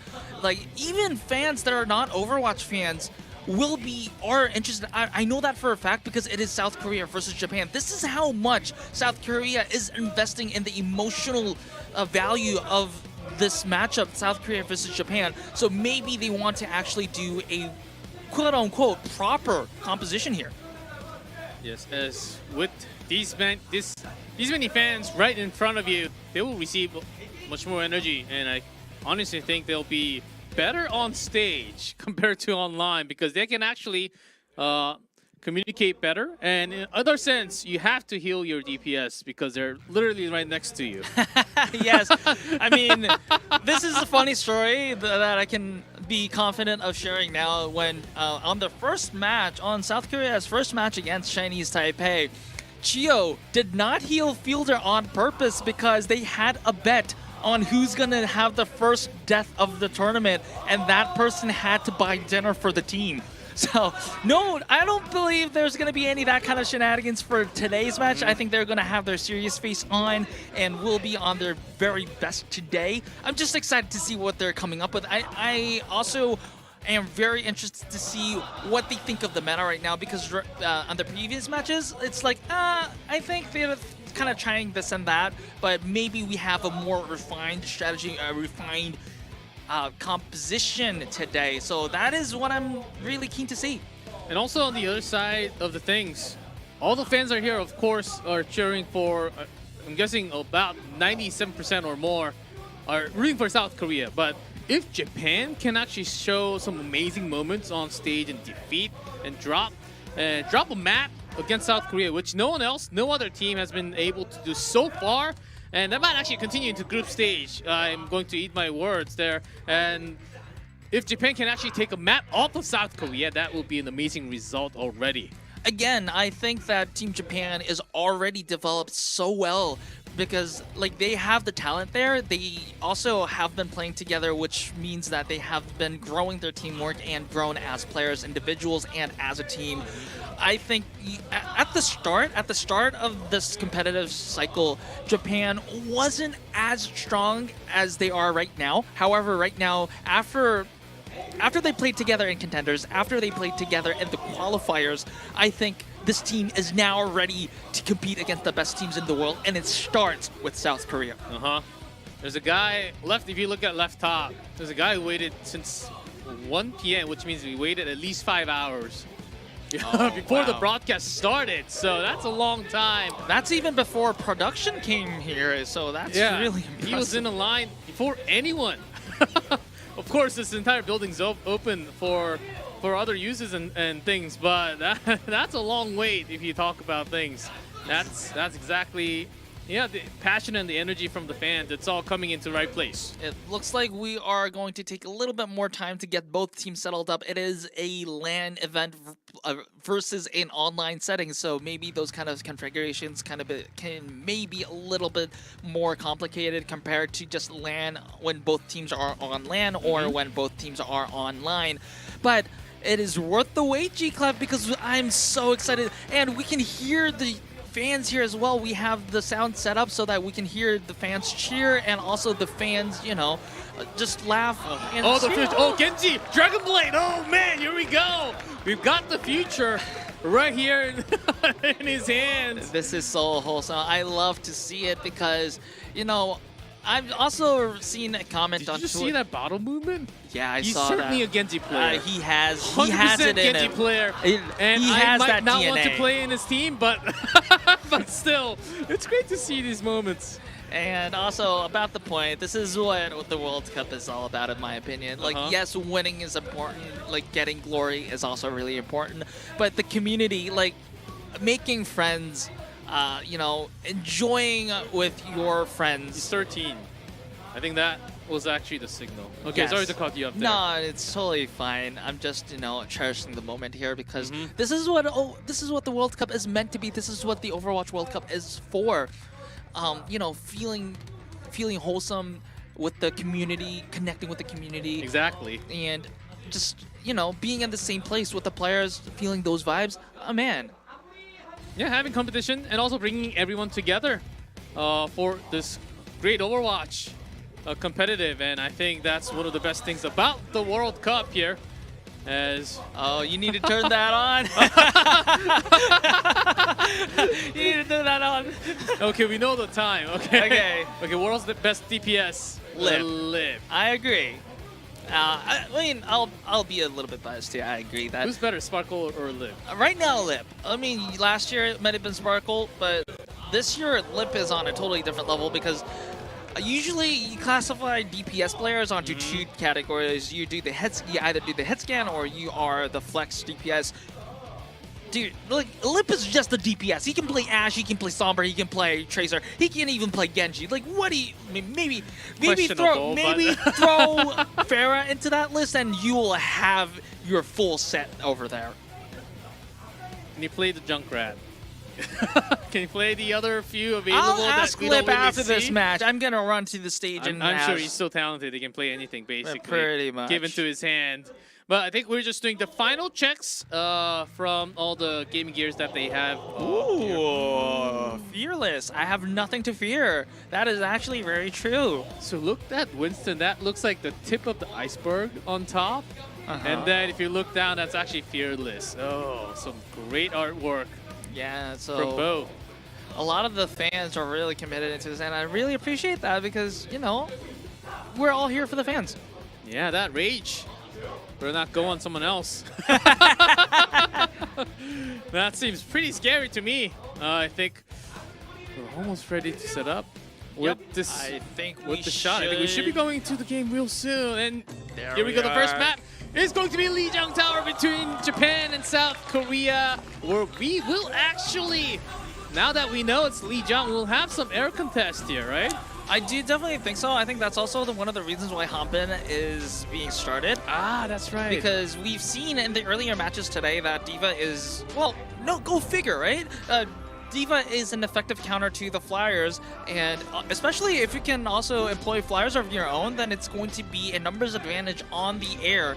And with KSG starting instead of Plankton, I haven't seen a lot of KSG D.Va, so I assume that this will be a strategic advantage against Japan on the side of Lijiang Tower. But then we have to see what map we go first, because if it's Control Center, then it's not going to be... Yes. We don't see a lot of Pharahs or Flyers in general here, so it's... I'm expecting Garden. It's going to be Night Market, so we're going to have more Flyers.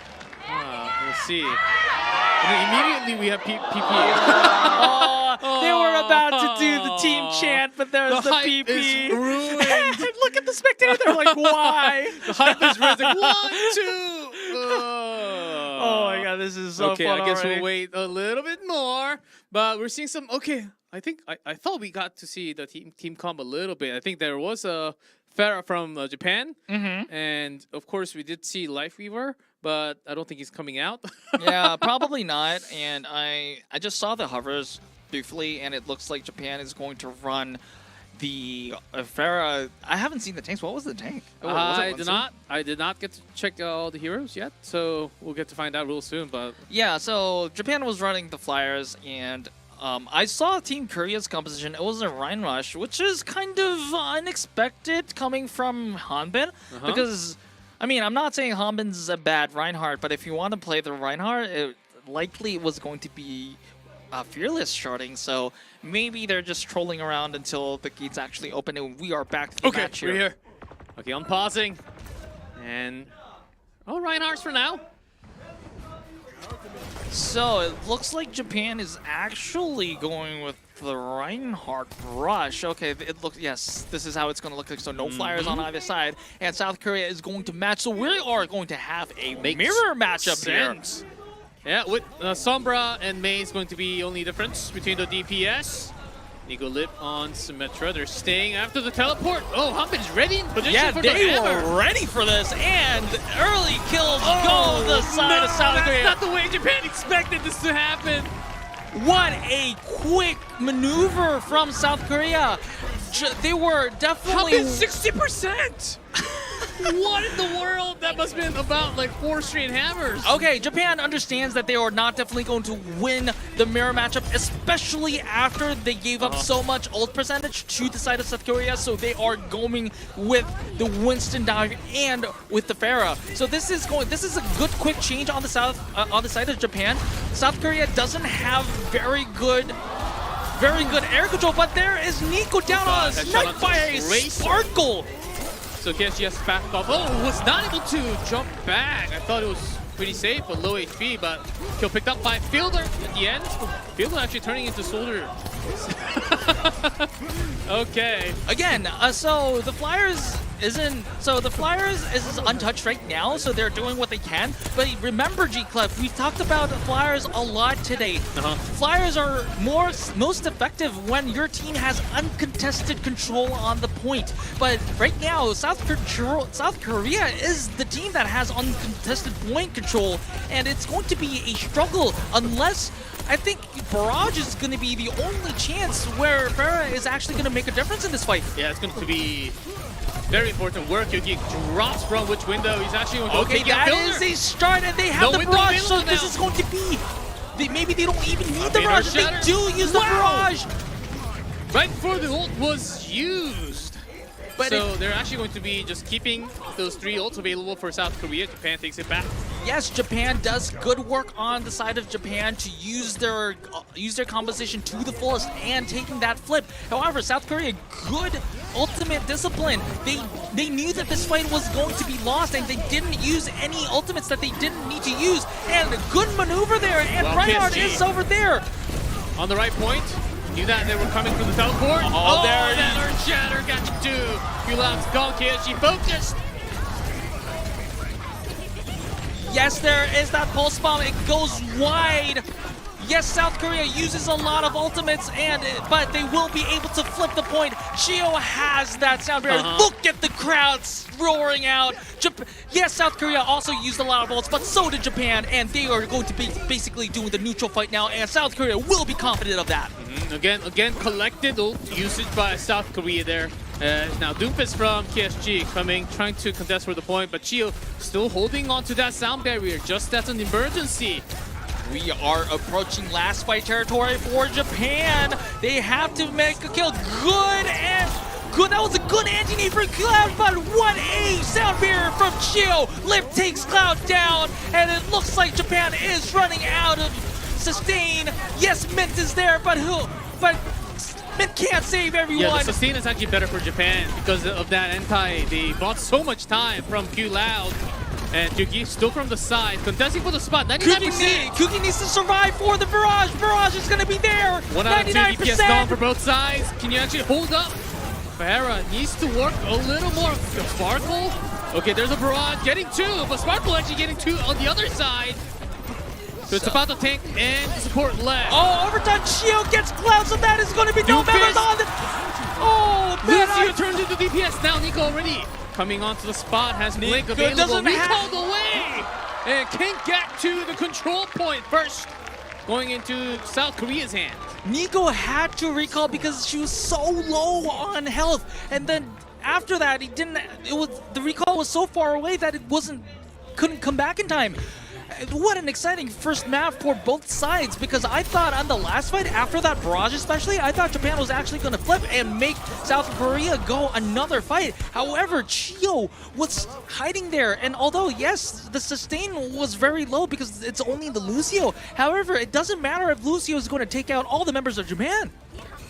That Lucio is pretty deadly. And because Japan, they were scattered all over the place, South Korea, they just decided, okay, we move as 5, we go all in. The fact that they all got antied means that they were all together on the same spot, which is actually really good. If you think about how their teamwork is working at that moment. But moving into our second control. Oh man, KSG playing the ball, but Lip is there with the Sombra. Oh, KSG just stealth-countered himself into the Lip. Lip is also the best Sombra in the world! And Lip takes first blood. And even Nico, super low, has to be back all the way, not even close. Struggling to find the support from the team. South Korea getting that first cap. Look at Lip's EMP there. I mean, Kuki is also at 72. It's actually ahead of Lip. However, the point control is on the side of South Korea, so it is going to be an interesting competition for both Sombras on the EMP. Yeah, we'll see as switching into Orisa. As Nico Kuki, the double flank. Can Morgan be able to hear the EMP? 4-man EMP, really good. And can he follow it up? But early EMP, but good coalescence for Fielder to keep everyone alive. So now this is Korea's turn. KSG falling low, Mint falls. KSG also looks like it's gonna fall back down, and only 3 members of Japan left. Yeah, picking up the kills, Too Loud gets Chio, but that's only one support. Mint is also down, both Lucios. Remember, back to spawn. point control is on favor of South Korea, and it is also going to be Lip's EMP left to use. So whenever Japan wants to go get near the point and contest, Lip's EMP is going to be there for the aggression. And now Japan again coming in, and there's an EMP from Lip, 4-man. And the follow-up damage seems to be okay. The rush is there from Q Loud. Nico trying to cross the bridge once again. No casualties on the side of Japan, so they survived the EMP. Good job for them, but they do have to contest the point. It's 67%. Nico is there. Sound barrier early on from South Korea. They know that something is happening. And here's Sparkle ready with that Blossom from the back line, but not impactful whatsoever. Good counter from Mint, so Japan is really impressive here. They didn't able to flip the point. Oh, PSG. Moving the point, actually turning this around South Korea. They have wasted a lot of their ults. Coalescence keeping it alive. Okay, Liv still getting a lot more kills. I thought Japan almost had the point. It is not going to be wasted. If you can win at 96%, I don't think Japan can actually touch here. And, oh, they managed to, so good on Mint. But however, taken down. Is there anyone else that contest May? The Doomfist for desperation hacked into death. And it looks like it's just desperation touches for Japan here. Yes, good EMP, but it's not going to matter because everyone falls on Japan. It is Lijiang Tower is likely to go on the side of South Korea. And there's Mint, the last Lucio surviving, and there's no one else on the point. Doomfist cannot come in time, and that's a straight 2-0 for South Korea. What a great performance from South Korea. Yes, Japan is doing really well. I've seen a lot of impressive performances, like their ult usage, their ult economy. It is not Japan's like being bad. It is South Korea being, oh yes, yeah, you know, Japan has this. Japan has these much resources, so they are likely to do this. We know what they're going to do, and we are going to react in this way. And this is why G-Clef, South Korea has, the members of South Korea are called elite talents, even in the highest echelon of professional esports. This is an incredible game, G-Clef. South Korea, they're making Japan look like they're not at the same level, even through the qualifiers. And Japan defeated all the other teams with a 2-0 score. And this is just the level that show a display of how good South Korea is right now with the roster on paper. And just by reading the paper, the names of these players, the history, the experience that they have so far on this competitive Overwatch from the league, from Overwatch League, you just cannot throw questions at this roster. Yeah, it looks like Hanbin is taking his stuff, so I am boldly guessing a fearless sub in here. So we'll be definitely look how huge his mouse pad is. You can actually sleep on that. Wait, that's not like a blanket? It's a sleep bag. You can actually, wow, that's one of the biggest that I've ever seen. But anyway, let's go back to the match and see how, like, talk about how good South Korea was, because like it was impressive on all fronts. Hanbin wasn't on the diva like I expected to be because it was on Lijiang, but wow, what a performance on the Reinhardt. Like, I think it was a little bit of a mind game as well, because Japan was probably also kind of expecting something like a diva or maybe the Ramatra here. Yes, the Ramatra you did see in Gardens here, but I definitely don't think they were expecting Hanbin's Reinhardt here. Yeah, that's one of the things, as the Reinhardt starting with 60%, of course, it took a longer time to charge up the Earth Shatter because Reinhardt was not able to contest and do any further damage source because the other four took care of the rest of the team so early on that except for that 60%, it took a very long time. But changing now Tank into Fearless, that's going to be another bad news for Team Japan, as they might actually change back into Plankton. But honestly, I think staying with KSG should be better in terms of teamwork and how it's going to be. Again, I like Japan played really well. Like, although the score doesn't justify it, it's not that Japan played like bad. They had good moments. They did what they needed to do with their composition. It was just that South Korea was just better. So I don't think Japan needs to necessarily make any changes. It's just that, hey, the only thing that I would ask of Japan is not to get mental bloomed here. I'm just still amazed and mind blown from the first control that we just had. Well, we thought we had Japan was going to be a lot more contest, but South Korea, they're actually giving. This is the match that we can kind of feel that they're actually giving a lot more power into play. There had a lot more coordination between the teammates. Seemed like the communication was totally on point. They weren't totally diving into the backline of the opponent, respecting the power level of Japan, keeping the control, making sure they take one step at a time, communicating through the team, and you could see that the team, we were questioning maybe they have more teamwork to pull through. Maybe the level of the teamwork is not 100%, but look at them playing LAN right now, and even with different roster, I'm pretty sure it's going to stay above 90%. Fearless is coming in, so Fearless on Korea. This means more fear on Japan. I'm playing with my words here, but this is how good this player is. This player individually is your 2022 Overwatch League Grand Finals MVP. Currently playing on the Houston Outlaws on the Overwatch League. Runner-up for the mid-season madness. So, just looking at recent form here, this team is just. Oh my god, I can't even find a good word for it. This is. I mean, if you ask this guy, like, can you send us your resume?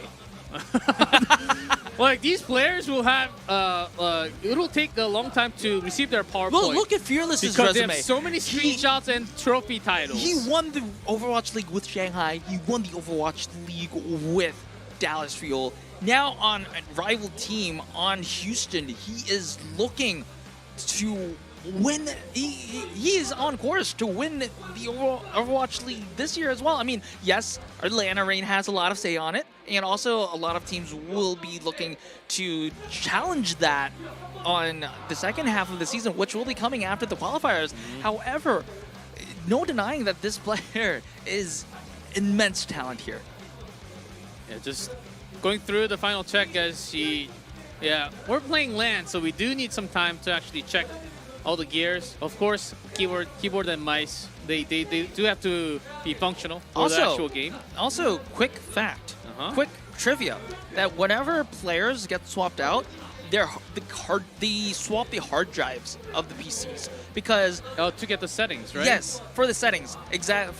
So it takes a long time for all the for all these graphic settings, for all the DPI settings, etc., etc. So they have a hard drive specified for that player. So they pre-configure it, and they come back to whenever that player is subbed in or out. They just use that hard drive for that player. So it makes the process a lot faster. However, there are some finer settings, finer tunings that they need to do to make sure that everyone's comfortable playing their game. Yeah, just to check that everything's working fine. All the keywords, of course.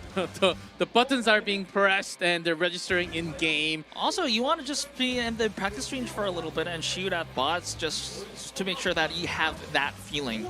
And also, it is one of the ways to test whether, hey, how am I feeling today? Like, just waking up to that day and how you're feeling like that, and actually coming into the practice range and shooting. Maybe not so important for main tank, but like even for main tanks these days, it is like how you feel when you aim and actually shoot is really important. So maybe if you're not feeling that good, you'd be like, hey, I'm going to play a little defensively, guys, so maybe you guys can cover for me. Or if I'm feeling really, really on point today, I say, I'm going to lead the charge today. You guys follow my back.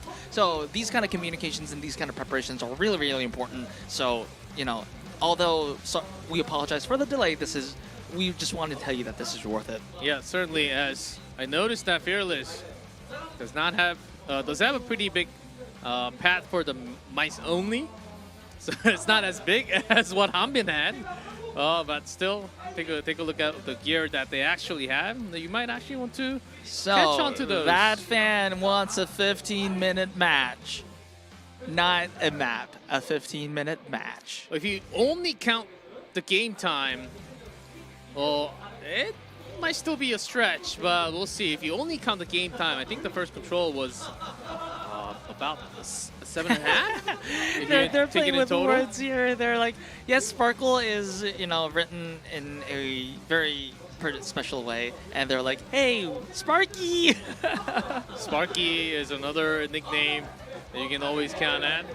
Wow, a lot of fans having fun here, and I'm having fun here as well. I hope everyone on chat, wherever you are in the world, is having fun here with us as well. We are getting ready to get that second map ready, and just because for the wait, I will spoil what the second map is. It is going to be Shambali Monastery for the second map. Korea will be on defense first. So it's really interesting to see what we have in store. Maybe Fearless Ramatra? I think that's totally possible.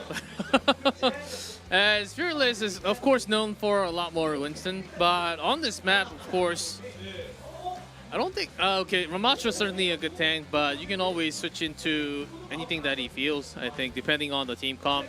Maybe more support for the backline, leaving some more... There's still a potential of some more Widows to come out, or Lip Genji. Well, I don't think we'll be possible. having a lot of off-rolling today because, I mean, yes, South Korea, after watching that first map, you can definitely see that power levels on South Korea are just immensible higher than Team Japan at the current moment.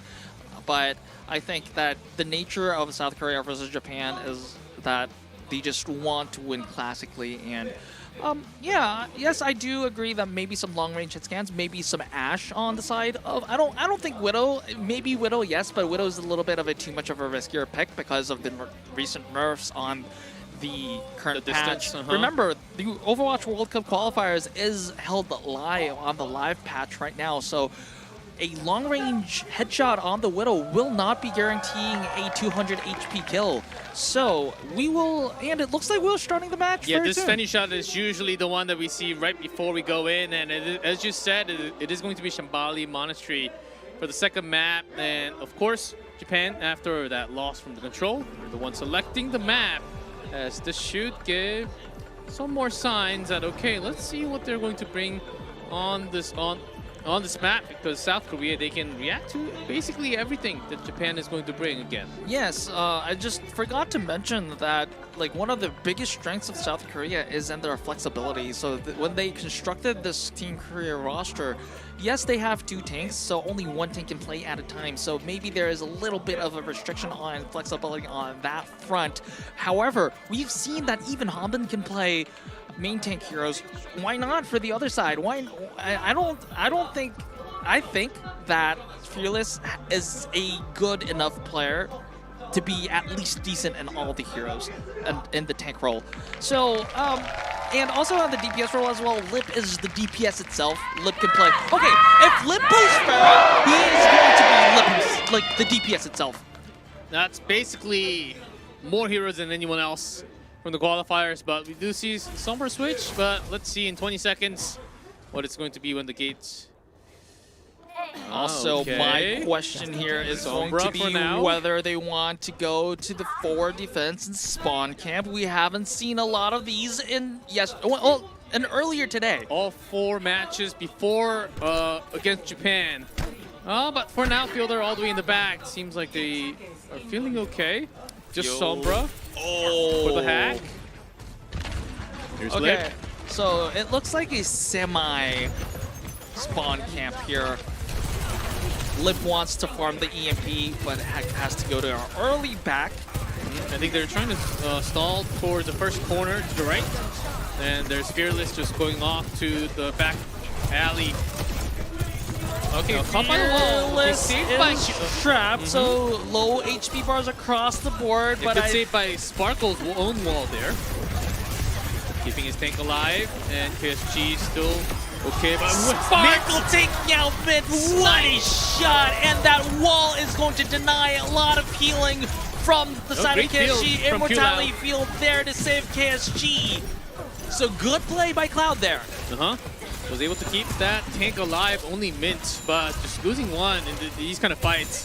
You do have to back off. Luckily, the respawn's not too far away for Japan to push. I think that was a really, really important play over there because now that KSG is actually has survived that early aggression, he is very low. He is very high on that ultimate.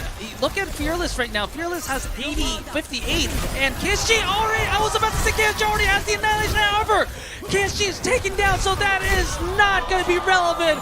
Early nano from Fearless. Yes, Fielder falls, but with purpose as Fearless is taking down every member of Japan. Yes, it is a team effort, but what a great understanding of the situation from South Korea. They probably knew that if they kind of delayed a little bit more, KSG will be using that annihilation to do the aggression. However, early nano from Fearless, even though Fearless didn't have the annihilation at that time, was able to take down members of Japan. Now, South Korea is the team with the ult advantage. They have ready in position for EMP. They have the EMP. The EMP hits 3 and takes down Mint. Cloud with the immortality field, but it only delays the inevitable. And Chio with the rally is going to clean everyone. And that's the thing, South Korea, they end up using all 3 ults available by Japan. They did take down both of the DPS from South Korea, and they do have a longer respawn distance. But can they actually manage? Okay, Fearless keeping the line and keeping the payload on the same place. So buys enough time for Lip and Sparkle to come back. As Japan still struggling to push towards the first corner. 120 left only now. Remember, G-Clef. Overclock by Nico. Overclock Can't find the right there. target. You have to Some make shots this landing. happen unless there's going to be another Sombra. nano by Fielder there. Fielder already has nano, so this is going to be South Korea's turn. But on who? For now, it seems like Fearless seems to be the right target, just keeping the tank alive. There you go. There is the Fielder nano. The Lip gone. Nico actually Mint. Sound barrier. Good timing for Mint. That was almost an Ajax. And it will... Nico takes both of the DPS out. This might be the chance for Japan. And it seems very like it as Fearless will actually survive. For now, that Sacker kill onto Fearless is going to be very, very important because if Fearless did manage to survive, that would have been another fight on that corner. And with only 26 seconds left, excuse me, it will be the last fight. Well, it will be either capping point A or this will be the full hold. Yeah, I think South Korea will likely to jump down and contest. There's Fearless dropping down from the window there. Liv still in position for hacking.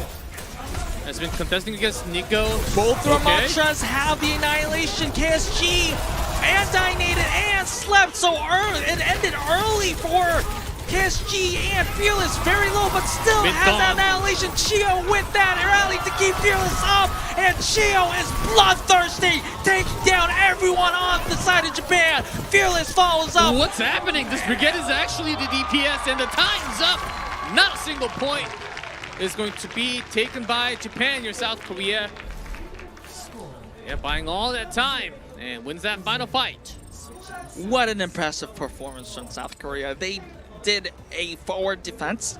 Yes, Japan was able to get through it. So this is actually kind of also praise to Japan because not a lot of teams were able to break through the early forward defenses of South Korea. But in the end, they did manage to break through it. But however, they took about like 2.5 minutes, so it was only a minute and a half or even just closer to a minute to make that push all the way up to 2 corners. And at the end of point A, South Korea, with the advantage that they already had, capitalized and made that fold hold happen. Yeah, Nico's Sojourn was actually really good, winning a lot of the fights against the DPS, against Lip, sometimes against Sparkle, who was actually trying to focus the tank.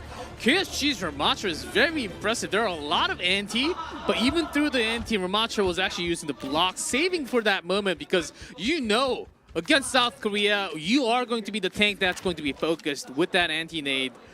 And many times they were able to survive, of course, with the help of some walls from happening from Kyuki. But still, you're still fighting against one of the best teams in the world. And Japan actually showing great signs here. Let's see what Fielder, happens. Are you actually going to play that? Okay. Oh, man. We do have Lip on Widow. Just for now. Oh, never mind. Not for long. Not for long. Japan is on the spawn camp here. Let's see how long they can actually make this happen. Because time, they need to stall Get back on a Sombra. lot of time if they want to match, if they want to defend to the point to where South Korea was holding them. Yakeshi actually hitting on both targets. Fearless Fielder going down at the same time. Sparkle Lip changes it back to from Sombra now to Echo, trying to break this first wall that Japan has set up. Yeah, so good idea on Japan because they know that they have to stall as much time as they possibly want, because if Korea ever manages to cap point A, then that's going to be the end of the game for them. So Sparkle is on the tracer looking for any off angles, looking for double angles for South Korea Lip to is next to actually take advantage of. Mint is very low but is saved, and Nico Turret is able to take down Sparkle. So this early defense from Japan is working out really well. A little too well, actually. Fearless jumped onto the back line. Q-Line gone. Okay, that might be the crack that South Korea needed to break Japan's wall. As KSG still standing strong. There is that rally. That is going to be KSG is very low. As Japan, they gathered a lot of ultimates, but this was not the chance. They already lost Q Loud, and the damage was coming. Even for South Korea, they're still locked on to 4 other ultimates. Only Rally was used there. Yeah, exactly. So yes, credit to Japan for almost stalling 2 minutes actually. But however, Japan was not using any of their ultimates early, and also South Korea was not using any of their ultimates early, and that is their early Nano Winston over there. It forces the sound barrier from it and also the immortality field for Cloud, so it will not be able to save anyone now. Yeah, Kyuki was not caught by the sound barrier either, was not caught where the damage was focused a little too early. Japan has 4 ultimates, And but we're will almost they there. be able to use it in time? Because, ladies and gentlemen, Lucio's coming! it is the ominous music of defeat is playing for Japan. 2 meters. There's a Blizzard and the EMP used by Lip, so no one else can come. Mid 2 meters away. Cloud is there, the amplification matrix is there, but KSG is desperately holding on to dear life as he is contesting the Yeah, payload. with that annihilation, and Nico trying to do what he can, but there's still a lot of members of South Korea. Okay, he's actually keeping the point. Fielder still alive. Sparkle's coming from the back, but only 2 back line available. Sparkle, what can you do against all these members? Okay, going to be going down against Kyuki, so about a minute left. Can you actually push all the way? Less than 3 meters away. Both teams used all their ultimates, and it is going to be on the One final fight. Well, I mean, I do think that maybe if you do it quickly enough, maybe 2 fights, but it is going to be very, very important for Sparkle to land that pulse bomb on the side of Korea, or it may be up to Liv to make an isolated kill with that manual hack. Chio is approaching Rally, so South Korea cannot afford to lose a member before that rally. The rally is going to be there. This is going to be their trigger. KSG very low. KSG down. Cloud down. Kyuki down. Mid down. And it's going to be everyone down as South Korea will be able to finish the match. South Korea will be your #1 seed in APAC-A. This is a dominant performance from the tournament favorite South Korea here. And 2-0 win again for South Korea, undefeated from APAC-A qualifiers of Overwatch World Cup 2023.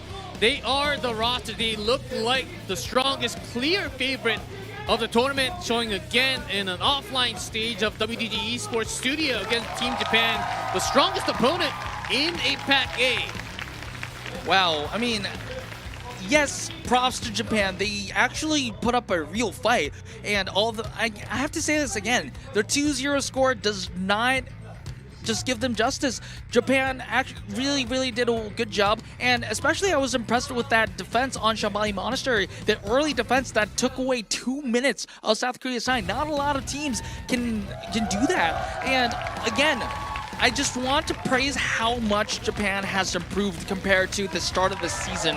And it looks like, yes, South Korea looks absolutely terrifying. Japan still looks like they're one of the best teams in the region, if not the second best. And they will be representing their region very proudly. And I did say this, and I will say this again. They're looking like a world top 8 team. For sure, Unknown, and you're on the right point, Nance. I actually, even though it was a 2-0, and Shambhala did finish much more faster than I thought, but Japan actually had a really nice hold. They were almost able to hold Korea from getting 0 point. 0 point in the first 8 point from Shambhala, which not many teams, not just in this qualifier, not many teams in this world can actually be able to do that against South Korean roster now, and that was very impressive from Japan. Of course, it did go towards South Korea at the end, but still the teamwork was there. We could see a lot of shining moments from Nika, Kyuki, KSG, and Q-Loud Mint. I think Japan did lose today against South Korea, but against any other opponent, they will be looking like the dominant victor. Exactly. So we had 2 things today at today's third match of the day. We had, we figured out, we realized, once again, we got reassured that Korea is looking absolutely terrified and they are dead serious. They have their very serious face into taking back the World Cup. They are definitely, they're expected, they will go to BlizzCon, and it looks like not a lot of teams can match them right now. Yeah, for a moment, I thought we were actually going into our third map. Maybe it was there was a potential, but the hype between the two teams, it was always there. Too bad we didn't get to ever see a push map in our qualifiers. Exactly. I mean, I was expecting this has to be the day. This is the last day. One of these three matches is going to have a push, but we just did not have a push whatsoever. Exactly. So all of the official matches on World Cup qualifiers for APAC-A has ended in a 2-0. So we didn't have a single map 3. We did have a little bit of hybrids. We did have a little bit of escorts, but we did not have a push. Yep, and that's going to be the result of the final night for us. APAC-A, Hong Kong 2-0 against Chinese Taipei. Indonesia defeating Philippines 2-0, keeping them up in 5th place.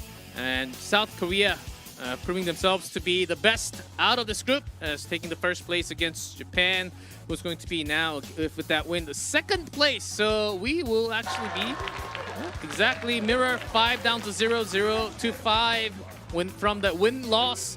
And we actually have even numbers. We actually have the same standings for APAC-A and B now. Yeah, maybe a little different in the map differentials, but yeah, that's going to be the final standings. And the top 3, of course, South Korea, Japan, Hong Kong, they will be moving into the next stage. Yes, good luck to the 3 teams. I mean, as someone who is born and raised in the Asia region, I just want all these teams to do well. And for even the teams that are going to be eliminated today, I just wish them the best.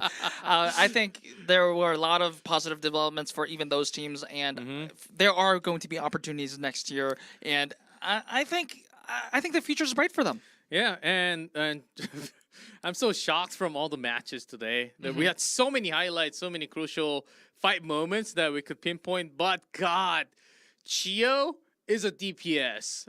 No, I will correct that. So no, I scared. am going to correct that. I'm so Chio scared. is a DPS. Chio is a tank. Chio is a support.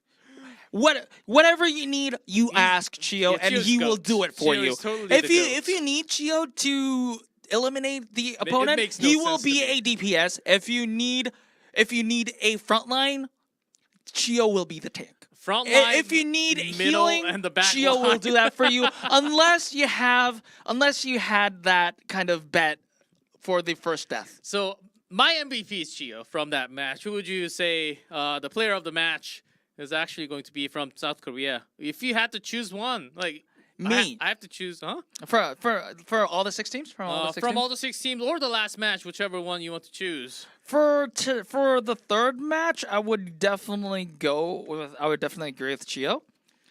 But for the day, I want to give SJS, Just for that Oh, sleep. SGS is Just Hanzo and for Genji. that sleep. Yeah, you just have to kill. bring that back. Okay, I do agree. It was pretty good, pretty good. Oh man, we went through all the matches of APAC-A. I hope you guys enjoyed as much as we did, maybe more, because this was packed action. And of Exactly. course, it's all about love and all about the World Cup Overwatch. And this is only the qualifiers. This is the first tournament, first few weeks of a very long journey. And of course, from APAC-A, we're sending 3 teams up to the group stage, and we'll see how far they actually go. We've got Hong Kong, Japan, and South Korea. We'll see how that goes. Those 3 teams might actually survive and go towards that BlizzCon stage. Exactly. And again, I just want to mention that this World Cup is for everyone to just group up as one. And it's all about, grouping together, making friends, and also winning too. But especially with that LAN event today, I just felt a new level of wholeness. I just hope everyone we were able to do it justice and kind of bring that energy to you. Bringing everyone together is such a good feeling in the overall World Cup. And again, I am very honored to be. Thank you, Unknown. Yeah, I'm honored to be with you, G-Clef, and with you, chat, with everyone here. Thank you for being with us for the Overwatch World Cup qualifiers, APAC-A, and I don't want it any other way. Yep, of course. And from the next stage, of course, this is going to be it for APAC-A, but there will be more to come until the end of the groups of the qualifiers, and of course, group stage happening later on towards BlizzCon. This is only a beginning. Again, I was so honored to be in the casting desk with you, Unknown, in the World Cup qualifiers. I mean, I've been playing the game and also watching Overwatch competitive since the very beginning, very beginning. I still can't believe that I'm actually here casting with you. It's been an honor so far. And thank you everyone for watching. This, of course, would not happen without you guys. Thank you so much for watching. Thank you so much for loving Overwatch and loving all the players from APAC Group A. And that's gonna do it for us. Thank you so much, everyone. We love you guys. Thank you for tuning in all this time for the last 2 weeks, and hope you guys enjoyed as much as we did. See you guys all in Overwatch. Thank you for watching.